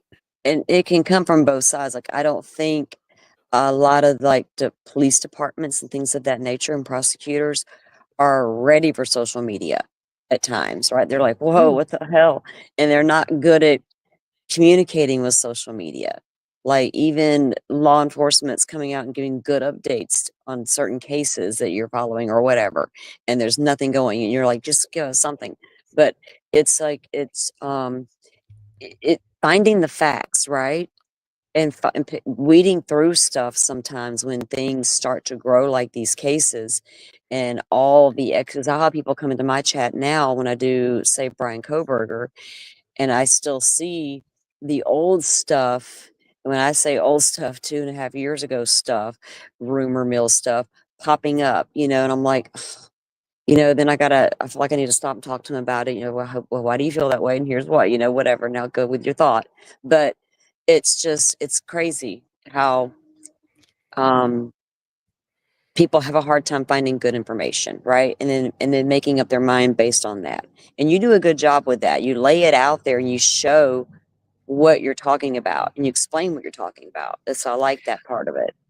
I do try to be devil's advocate sometimes. Also, I don't like echo chamber. There's things I feel very strongly about. And I'm not going to back down on. But there's also other things where I can see another perspective. Like, for example, when we've covered some of the witnesses, like Brian Albert's wife, Nicole Albert, I have a lot of empathy for her, even though I don't agree with her seeming to be covering up a murder. But I understand that it seems like she's a downtrodden woman who's had a shitty life with a shitty man and smokes 2 packs of ciggies a day and so and even the other night we went through the possibilities of the count 2 charges in this case, Karen's the retail, and how it seems to be that not that I'm trying to instill panic, but that there is a possibility that maybe a certain set of jurors, depending on the seated jury, there's a way that they could actually find her guilty on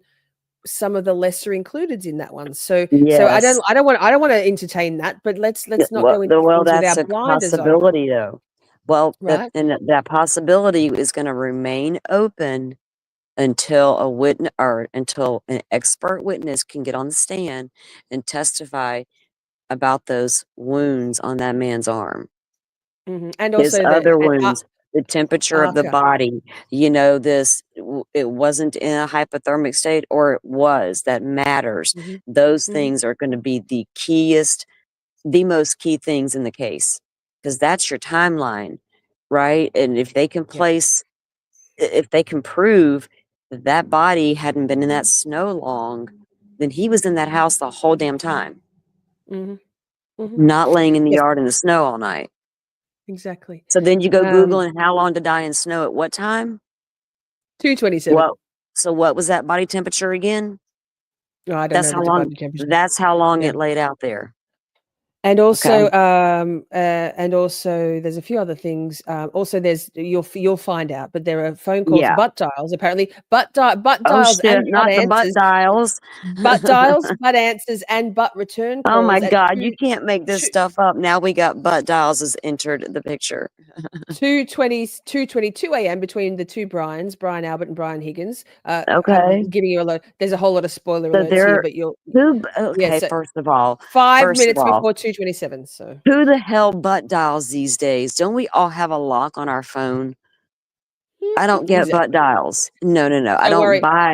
I haven't bought a butt dial in a long time, because who the hell butt dials people anymore?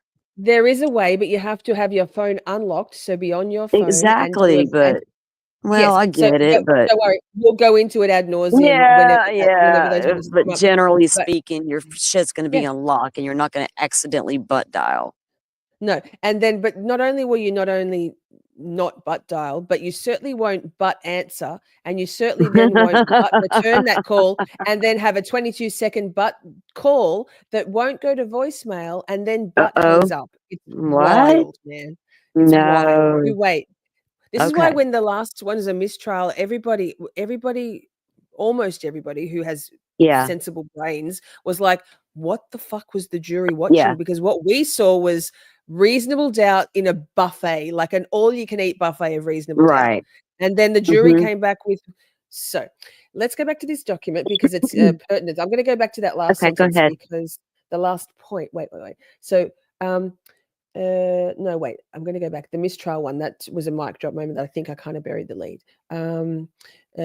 Adam Lally told Peter during that lunch meeting, Kate Peter, that he knows the foreperson who is a retired police officer and he, the juror, is guaranteeing a mistrial. Funny that. It was the juror, that was the foreperson who wrote all the notes and that were very beautifully written, eloquent notes, but who was a retired or a former law enforcement officer who incidentally, Salty, had been the victim of a car pedestrian strike. He was the pedestrian and was hit by a car. Goodness. Right. And didn't disclose that in the voir dire of the jury. Oh, wow. He did not disclose that. His notes were the ones that went to the judge. He's the one who surely knew how verdict slips work and how the possibilities, maybe not to the point of being an attorney, but he had some understanding. He wasn't a complete lay person.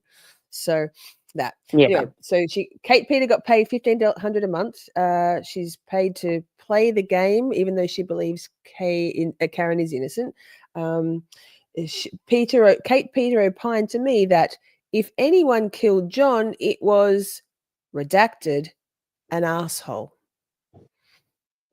So chat, I don't know what you think. I won't say, who do you think that redacted name is? I don't think you'll necessarily have any opinion there, Salty, but who do you think that? Peter opined to me that if anyone killed John, it was redacted an asshole. Tell us in the chat. I'll come back to it. Peter is very close with Hank Brennan.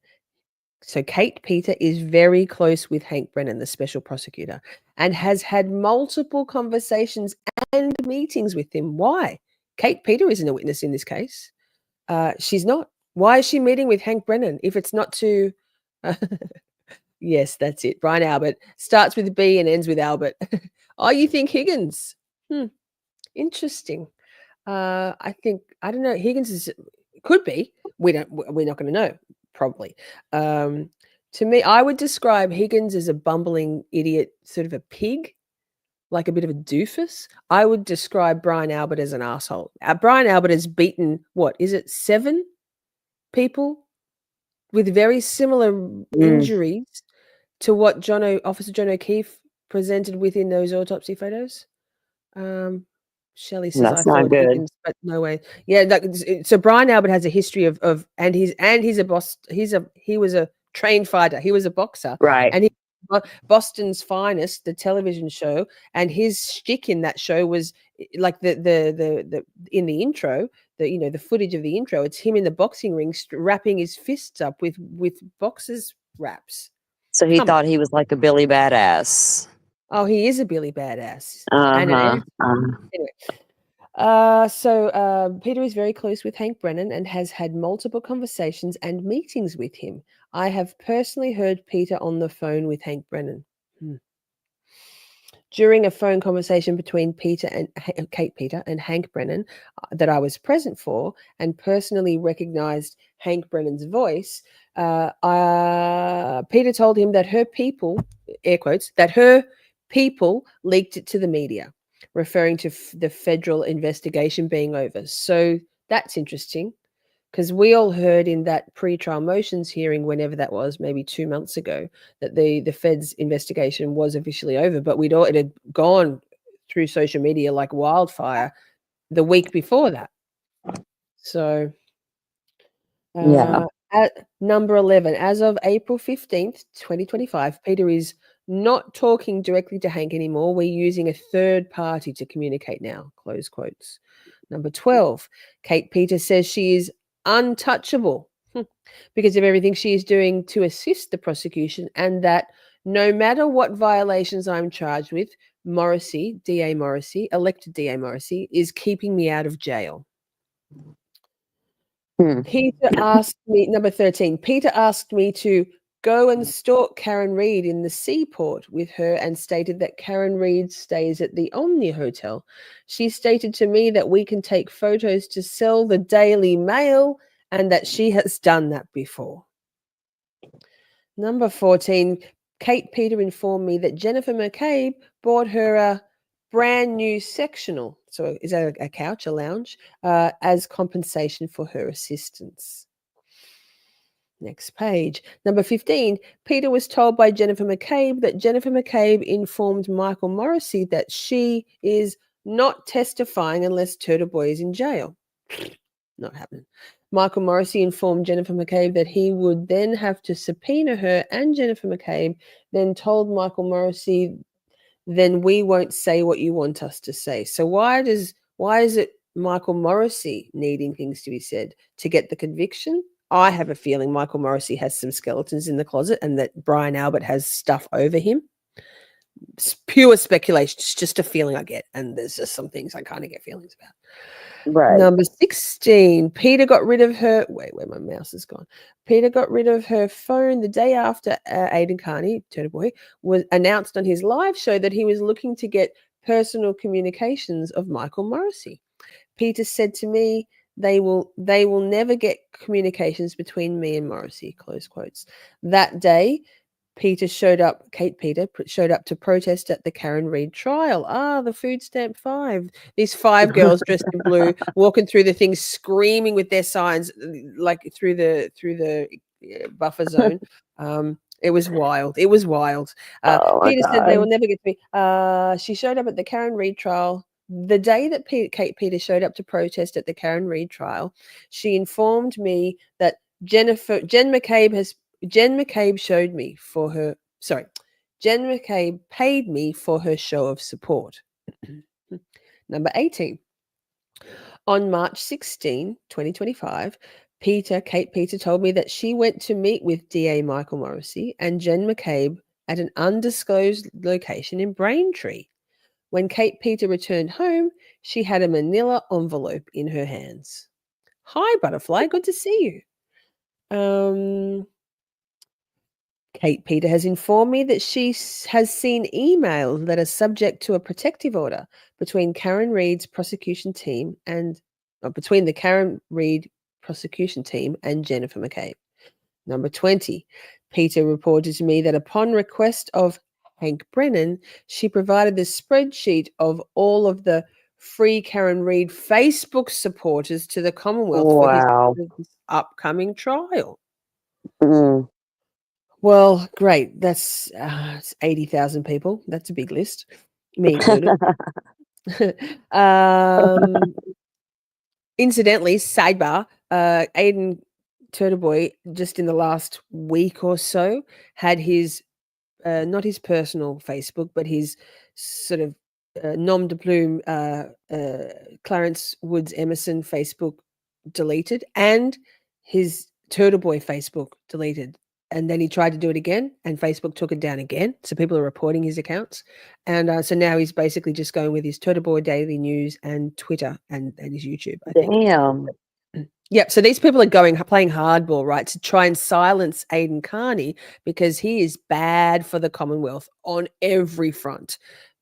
Not just Karen and her guilt or innocence, but also the whole thing. The whole thing. He's bad for them. I think he's great. Well, your thoughts?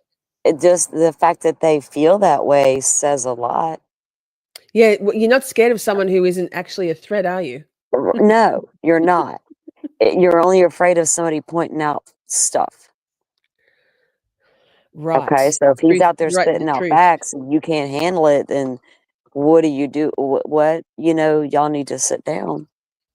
And they're trying to like put shades over the disinfectant of sunlight, right? They want to stop his bright light, his bright neon flashing signs of truth.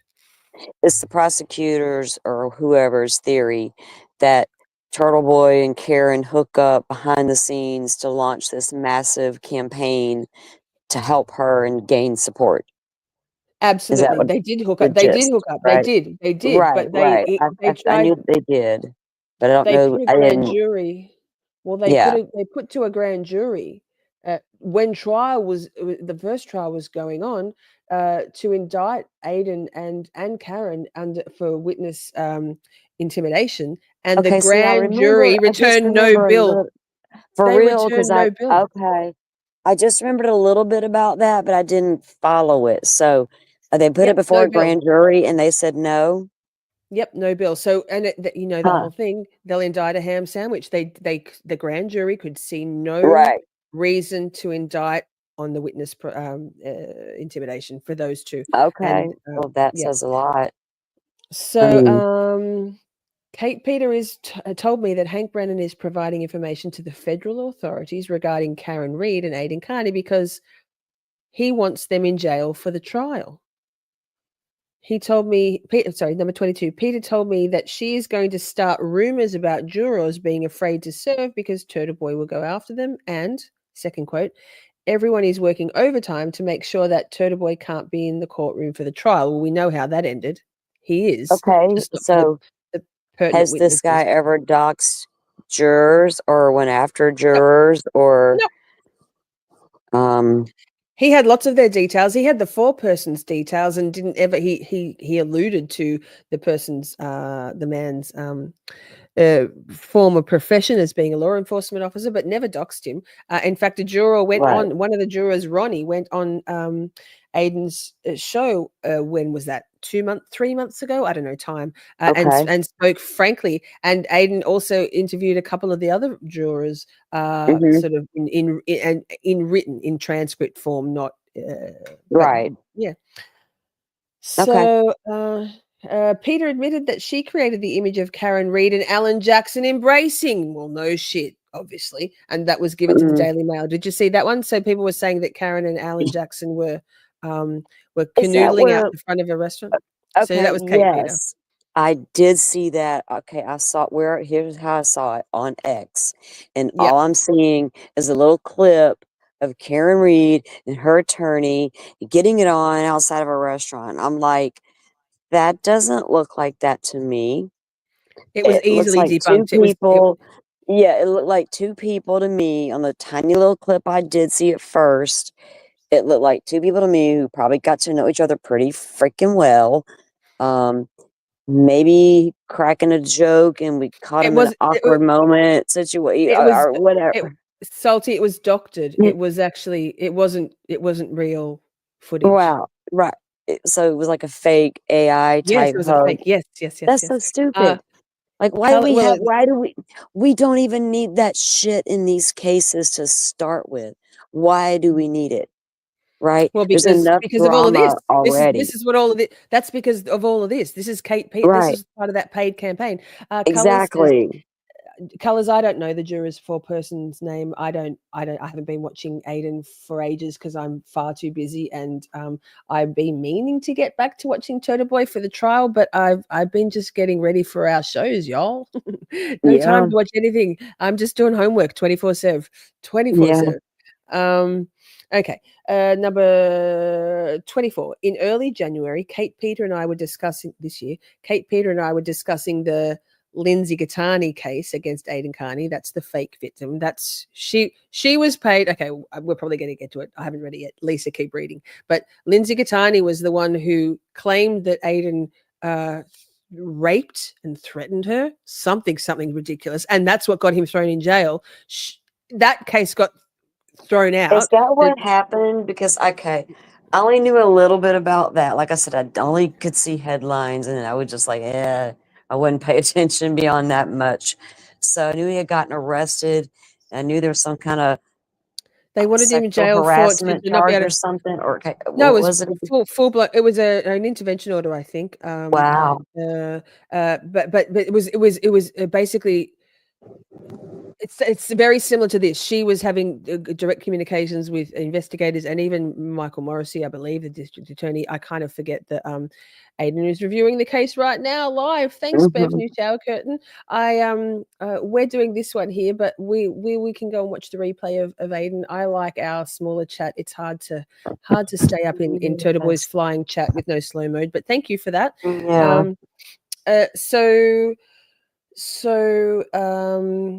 So yeah, that was all thrown out. He won that case. The judge was like, "This is ridiculous. This is ridiculous." And it turns out that Lindsay Gattani was a plant by the state troopers. I think I'm forgetting the details. Yeah, he spent 60 days in jail for witness intimidation, but they arrested him on that stuff. She was the one who got him. She got Lindsay Gattani, the fake victim, was the one who called the police saying that he was coming at her and she was locked in the bathroom and she was scared, and that's when he got arrested. Am I right? Am I getting the details wrong, chat? Anyway, that was like, this is all bullshit. Aiden is too much of a threat to them, so they're doing everything they can.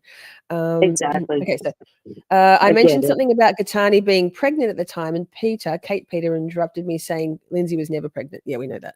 And I'm aware that Kate Peter and Gattani were close friends in the past and had worked together against Mr. Carney. They used pussy power to get Aiden enthralled in this minx. I understand. Number 25. I understand that I am not represented by any attorneys connected to the Aiden Carney and Karen Reid defense teams, and that I am turning over this information because it is important to know the truth about what is going on. I am not being coerced or compensated, and I am doing this of my own free will, signed under the pains and penalties of perjury on the 21st of April, 2025. So Monday. This Monday. Thank you, Colours. He had a fling with her and KP got a hold of her and used him. She was talking to Tully and faked being pregnant with his child and had a fake abortion in his driveway in front of her kids. Yeah, that's the hell? Right? These people are what crazy. is wrong with people? Okay, like it's not enough drama to have a man in the snow and the people who live there are Googling house long to die in snow. Sketchy dog situation, a girlfriend who was intoxicated who possibly ran him over. Like that wasn't enough, right? No. We have to go down all. It was like that's what was like. It's like with like that. This doesn't surprise me because even in Delphi we had a witness who was a cop ready to testify, but right before trial he was arrested. And it's a very sketchy situation, right? One of those suspect situations. So I totally get this affidavit. It's crazy to me that it reaches those levels. But then you get people, because it got messy in Delphi with people who, when social media does, say that you have like someone in his position, you have a falling out with somebody close to you, and then this is the result, right? And that's when these extra things, which I call the noise, are brought in. And then what's going on with the guy in the snow? Smoke and mirrors shit, right? Exactly. Right. It's crazy. Now, here's the motion to compel. Here's the motion to compel, which is the other document, Commonwealth versus Aiden Carney. I hope he can prove his case, man, because if they are using him all along and trying to set him up for bullshit and making him be this bad guy that he's not, then they deserve to get their ass handed to them. We'll see. I think it all goes to DA Morrissey and above, but I think that they've got to cut off the head of the snake for any of this. Which is why they're all clamoring to keep now convict Karen Reid, because they need that so that everything else is everything. If they can convict Karen Reid, then everything to the broader everything public, else falls in place, right? Yep. There you go. Now comes defendant's third motion to compel required discovery. Now comes, I prefer comes now, but okay. Now comes Mr. Aiden Carney and respectfully moves that this honorable court, pursuant to Massachusetts, Massachusetts, what is our Crim P 14.2? Anyway, that J, compel the production of the discovery detail below, which has been requested from the prosecution multiple times since October 8, 2024, and which disclosure is now required by prior orders of this court and imposed by Rule 14, the 5th and 14th Amendments of the United States Constitution, Article 12 of the Massachusetts Declaration of Rights, Brady, so it's Brady and Giglio, and also Kyles versus Whitley. Specifically, the defense has made 3 letter demands for ordered and or required discovery concerning civilian Catherine Peter, who, Krusty Patties, who on information and belief is working as an agent for the Commonwealth in their prosecutions against Mr. Carney and Karen Reid. Incidentally, Salty, both Karen and Aidan Carney have had special prosecutors brought in to try their relative cases.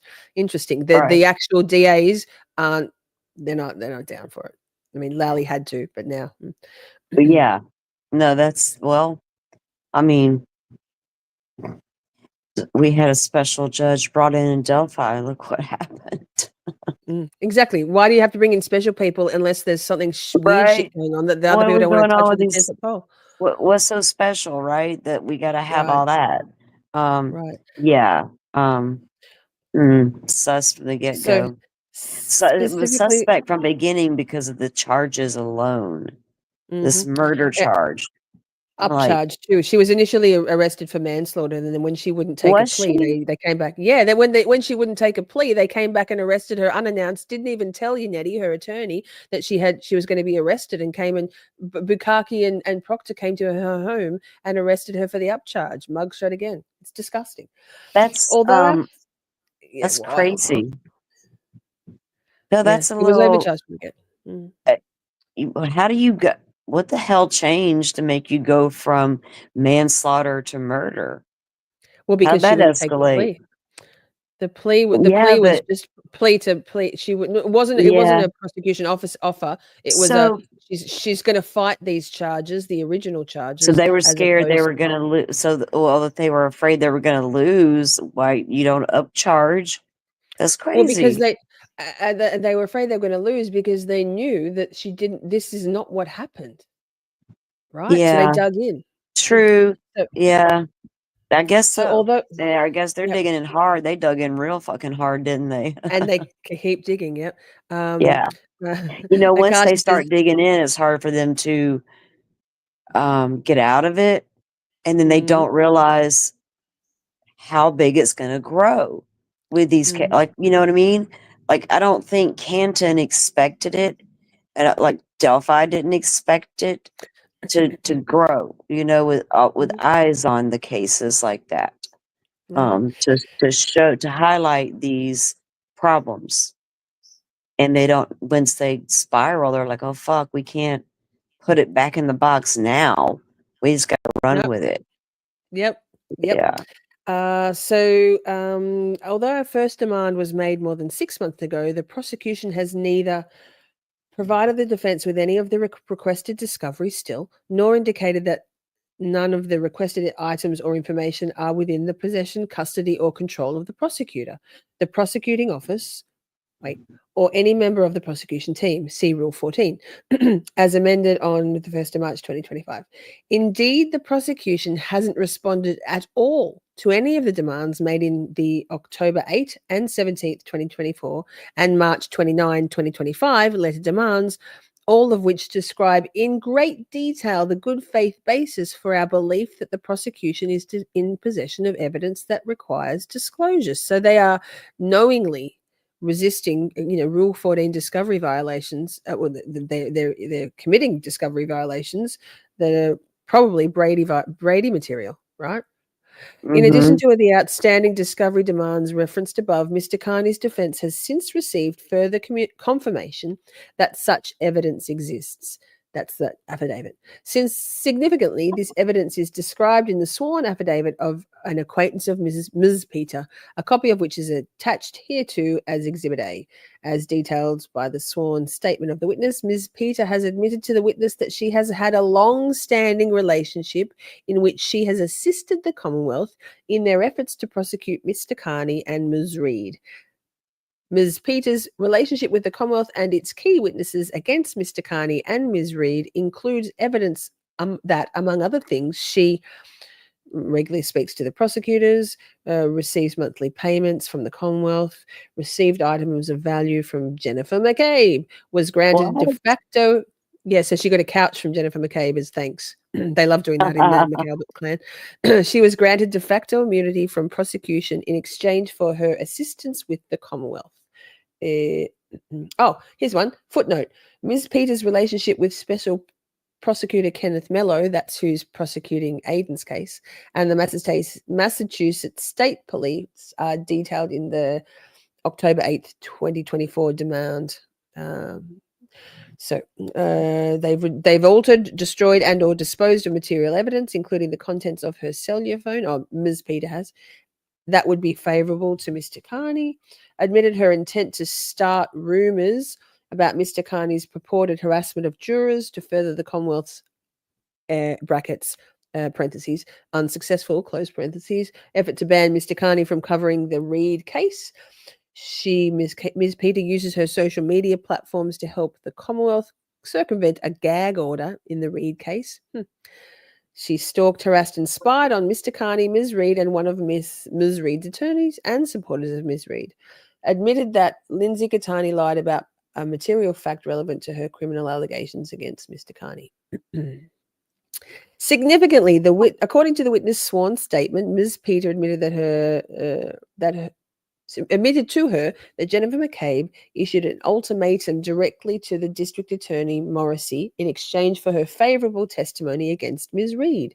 She would not testify until Turtleboy is in jail. Well, they tried. Ms. Peter further told the witness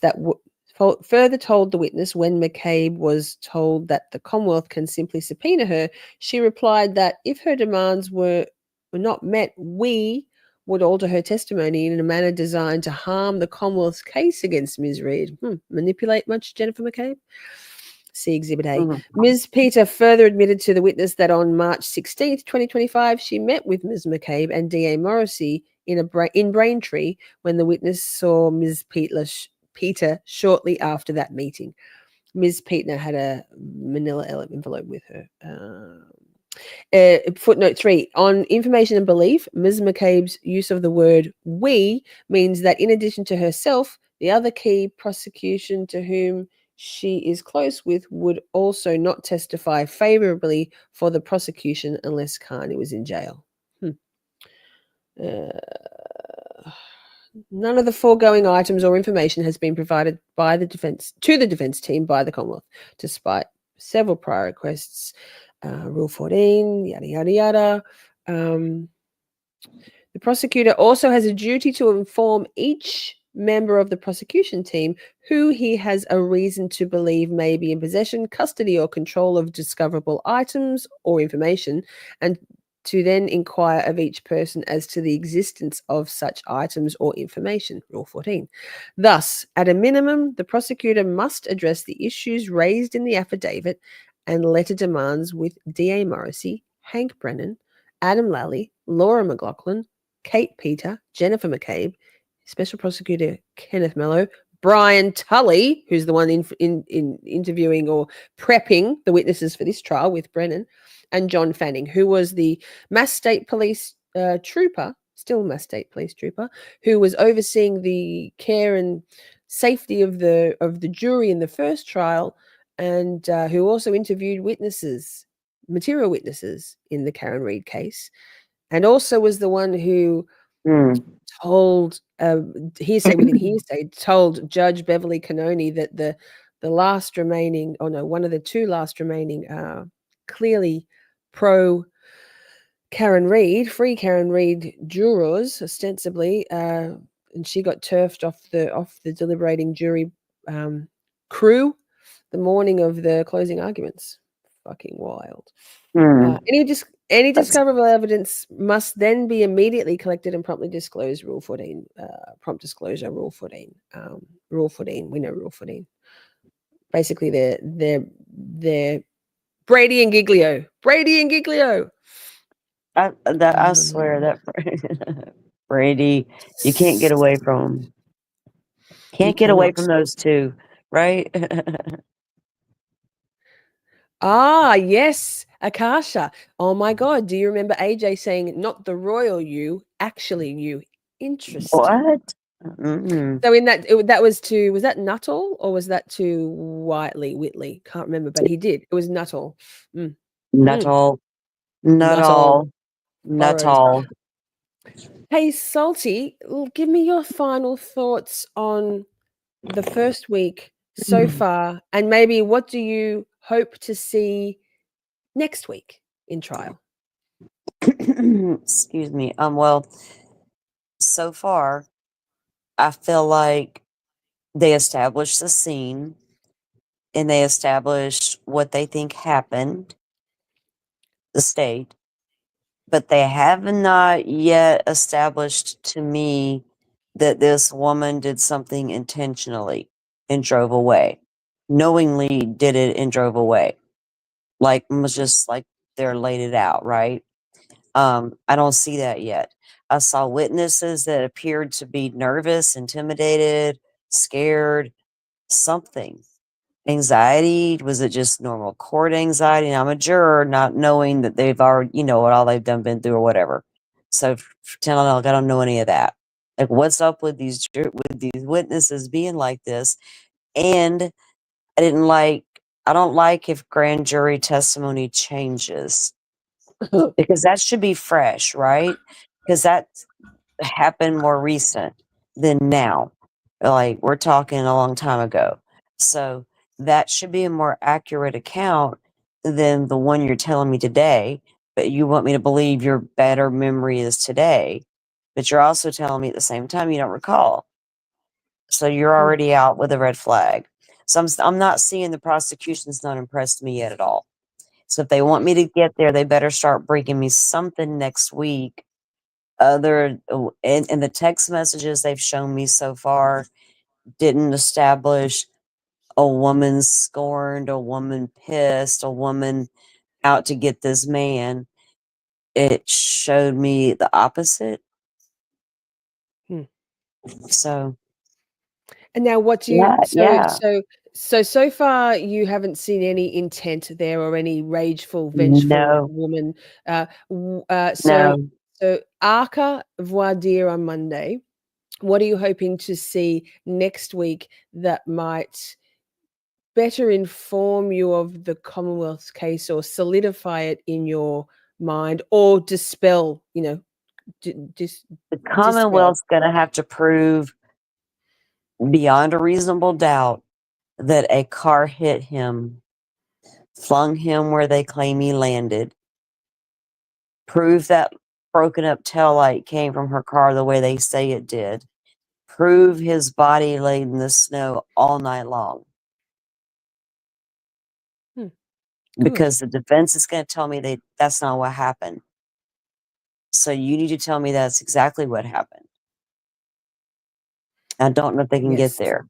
Even if it was an accident, you got it with those wounds, and those experts are going to be the what makes or breaks it as to what happened to him, right?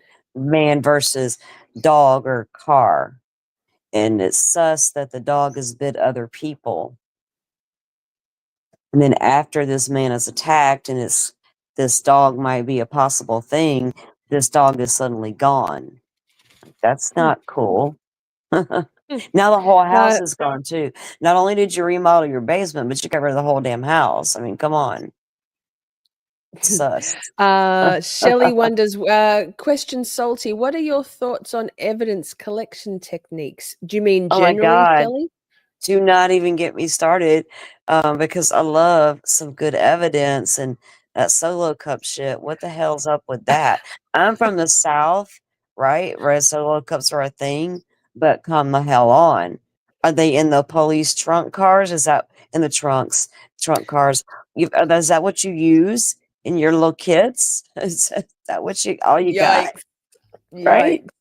I'm like, no, that was a nightmare. When I saw that, I was like, no, that's not even cool at all. Oh my goodness. I wonder if Didn't understand it. No matter how they tried to justify it, right?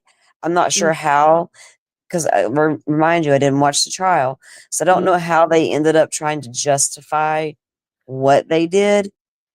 I understand it was to collect the shit, and I get what they did, but no, I'm not buying it. Red Solo cups? Really? Exactly. I wonder if they'll have Gallagher. I mean, they're going to have to call basically all the same witnesses. Maybe not. They're not calling some of the random supporting side quest witnesses, but yes. Now then, so from I guess both the opening statements, but probably more so Alan Jackson.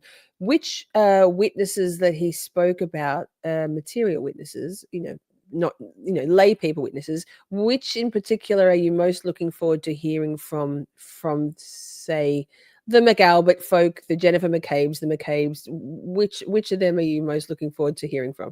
Just from a popcorn point of view. Excuse me. Jen McCabe, obviously, for various reasons, because I want to hear what this lady seems to be, like she's going to be talkative, ready to tell her story. So come and tell me. Right. You wait till you see her, the way she looks pointedly at the jury every time she's making a point to get their buy-in. It's wild. I mean, you've seen it. Well, so yeah, that will, is like, if you're trying too hard, then I'm going to notice that. Right. So I'm waiting to see if she's trying too hard, because then I'm like, you're trying to convince me of something that should be easy to convince me of, but you're trying real hard. So like, what's up with that? That kind of stuff sticks out to me, but it might not to another person. They might like be, oh my God, this lady, they may see it totally different. So that's what's freaky about jurors and juries. You don't know. That's why you kind of need more than one, obviously. But yeah, they still got a lot left to prove, even to get me to think she accidentally did it, because that expert testimony about the wounds and the body and how long everything was, the cold, all that, that's what matters the most. Good. So Colors, our beautiful Colors fight has been on the low key, on the down low, but kind of high key, freaking out that the Commonwealth or that the defense aren't doing enough. But you're looking at more as from the way it I guess should be as a juror. The Commonwealth, to your mind, hasn't pushed the needle at all for you in there. No. Yeah. No, because I feel like what they've tried to lay out and show me about her, they have failed to do that, and a little bit of it backfired in their face. Like I said earlier, the text messages, if that was meant to show me a woman mad enough to murder a man at the end of the night, that's not what that showed me. So they showed me a little bit of a man that was a little toxic. So that was not cool. That's what that had the opposite effect. So, they haven't got there yet to show me she was aggressive. Even with the I killed him, I still didn't pick up that she was running around confessing to murdering this man. Like, what? They're calling that a not even a hit and run. They're calling that flat out murder, and she took off. I'm not seeing it yet. Good. Yeah. Well, Salty, we would love to check in with you. Maybe not next weekend, but maybe, how about at the end of week 3? Could we do that? Perfect. Sounds great. Excellent, because I'd love to hear your take on it 3 weeks in. We might have only gotten in total 5 full days of court in by then. I know. Trust me, Bev takes it easy. Right. We've just scratched the surface, it feels like. So I'm going to be, of course, I'll be streaming the hearing on Monday morning. So I'll have that set up to go. But yeah, I'm curious to see what the week holds coming up, how it plays out. But thanks for having me, because it's been great. Chat's been great. It's been fun. I was looking forward to it. And the conversation, as always, over here is just excellent. So thank you for having me. Thank you so much. And it's really helpful for us as a community, because we're basically all heavily free Karen Reed, all heavily factually innocent, and we're not going to try to push that on you. I'm No, I really appreciate that. I love that about you, because you are fair, right? And you stand behind what you believe in, and that's fine. But you are not trying to push. Yeah, you've never tried to push that on me. You've never said, "Well, look at this and believe this," and you just come in and say what you got to say, and that's what it is. And that's what I like. I tell her, I've mentioned on my channel, you're like a walking encyclopedia of the Karen Reed case. So I get a lot of facts wrong, but my hive mind of my community I fills my mean, gaps in. between you and Firefly, I mean, you guys keep me informed. So you guys are my go-to on Karen Reed. So I appreciate you. Butterfly says, I still have lots of questions, so waiting to hear more. That's exactly where you should be at right now, Butterfly. That's exactly where you should be at right now. Because if you're going into this just blindly believing all of us or whatever, either way, actually, that's not using your critical thinking skills. So I'm proud of you both and thrilled that both of you have almost no knowledge and are viewing it with an open mind, either way. And I really do look forward to hearing along the way what you think. Thank you, Salty. I will let you go to bed. You're probably well past your bedtime at this point. I'm sorry it was nighttime. No, it's 10 p.m. my time. I'll be awake for a little bit longer. I'm going to go get a snack, though, and relax. So, yeah, it's been fun, though. Thanks for having me. I appreciate it. My pleasure. I'll Chat see all you very much. guys Thank you, soon. thank you, thank you. Yes, we'll see you soon. I'll be in chat. I'll be popping in more now that I'm not having to prepare for my nighttime shows. So thank you, Salty. I'll catch you in Discord, no doubt. One more thing. Salty, one more thing. I ordered your mug. You should get it very shortly. They come very quickly. So I reckon sometime this week you'll get your Miss Shorty mug. Yes. I can't. I'm excited because I'll be at my desk with my Miss Shorty mug. I cannot wait. Yay. Amazing. All right. Thank you, Salty. Enjoy your evening. Thank you. Good night, chat. Bye. Bye. Oh, I cut her off. Wow, I'm so rude. I think they did that to me on Justice Serve TV the other night, so that's fine. Thanks, Salty. Thank you, Salty. Thank you, Salty. Yes, great conversation. I feel really privileged, chat, that we have someone who is a YouTuber and a friend who also is coming into this with not our bias. I don't know if it's bias because Jim Jerry Gunn said terrible. What are you talking about? What are you talking about? Salty's coming in as basically a juror, so she doesn't know any of the stuff, basically none of the stuff we know, just a little few snippets what she's seen on social media over the last 18 months or so. She hasn't watched any of the documentaries. She hasn't read any of the filings. She hasn't watched any of the testimony, but for a few little snippets when I went on Salty's channel a couple of weeks ago. So I cut Salty off. Yeah, that was fucking rude. I'm rude. I'm an irresponsible YouTube creator. Yikes. Thank you for calling me out, Jim Jerry Gunn. I'll try to do better. It's my first day on the job. So sorry. Life Artist says, thank you, Salty. Kashi, yes, we want to dissect her brain. I feel really privileged. Not literally, metaphorically. Yes. Oh, Jim Jerry Gunn, you're too kind. Thank you so much. Hey, chat.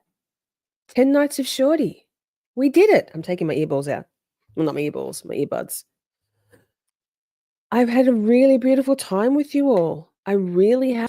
We had a pretty spicy chat tonight too. So Mods, thank you so much for staying on top of that. Colors with the sniping and her spotting of the sock accounts of certain agitators in chat. But everybody was mostly respectful that I saw. Thank you so much to Motion to Screen What the Fuck Granted for being backstage as always and putting the comments on screen for me because it was a lot to do getting through all of the little timestamp things. So thank you so much. I'm going to do the timestamps for this episode. So that's what I'm doing next. I'm looking forward. I'm going to take my ponytail out, take my bra off, put my PJs back on.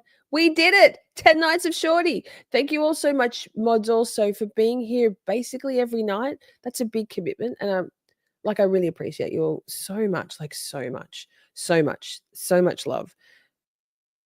True Crime Butterfly says, I will be on replay crew. What I missed. Yes, I think we had a pretty good bloody stream. We had some good numbers in chat tonight too, right? Till Turtleboy went live and then they all went flocking off. That's fine.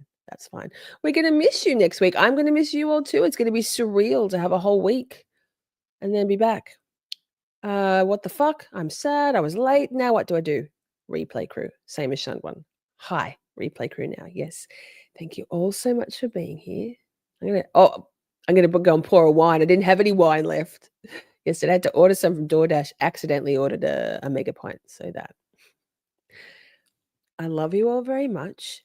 Thank you, chat. Oh, there was a bunch of gifted memberships and some super chats and stuff. So really appreciate that also, folks. I reckon we're done. Chat. I do love you all very, very much, because chat is bae. Free Karen Reid. Mwah. I love you all so very much. We had a blast just chatting and stuff. Things may have gone bit off the rails. Professional when all else fails. 'Cause chat is bae. So much to say. Emotes and all the caps out. May have been cheese. Bit faster, please. The time has come, Camp Shorty out. We're skating through all the tough things, learning about this and that, defense motions, prosecution, and narcissistic twats. 'Cause chat is bae. So much to say. Emotes and all the all caps out. May have been cheese. Bit faster, please. The time has come, Camp Shorty out. Community, just you and me. Occasionally, Buster and Poppy. It's a whole thing. Miss Shorty swing. Together we make each other happy.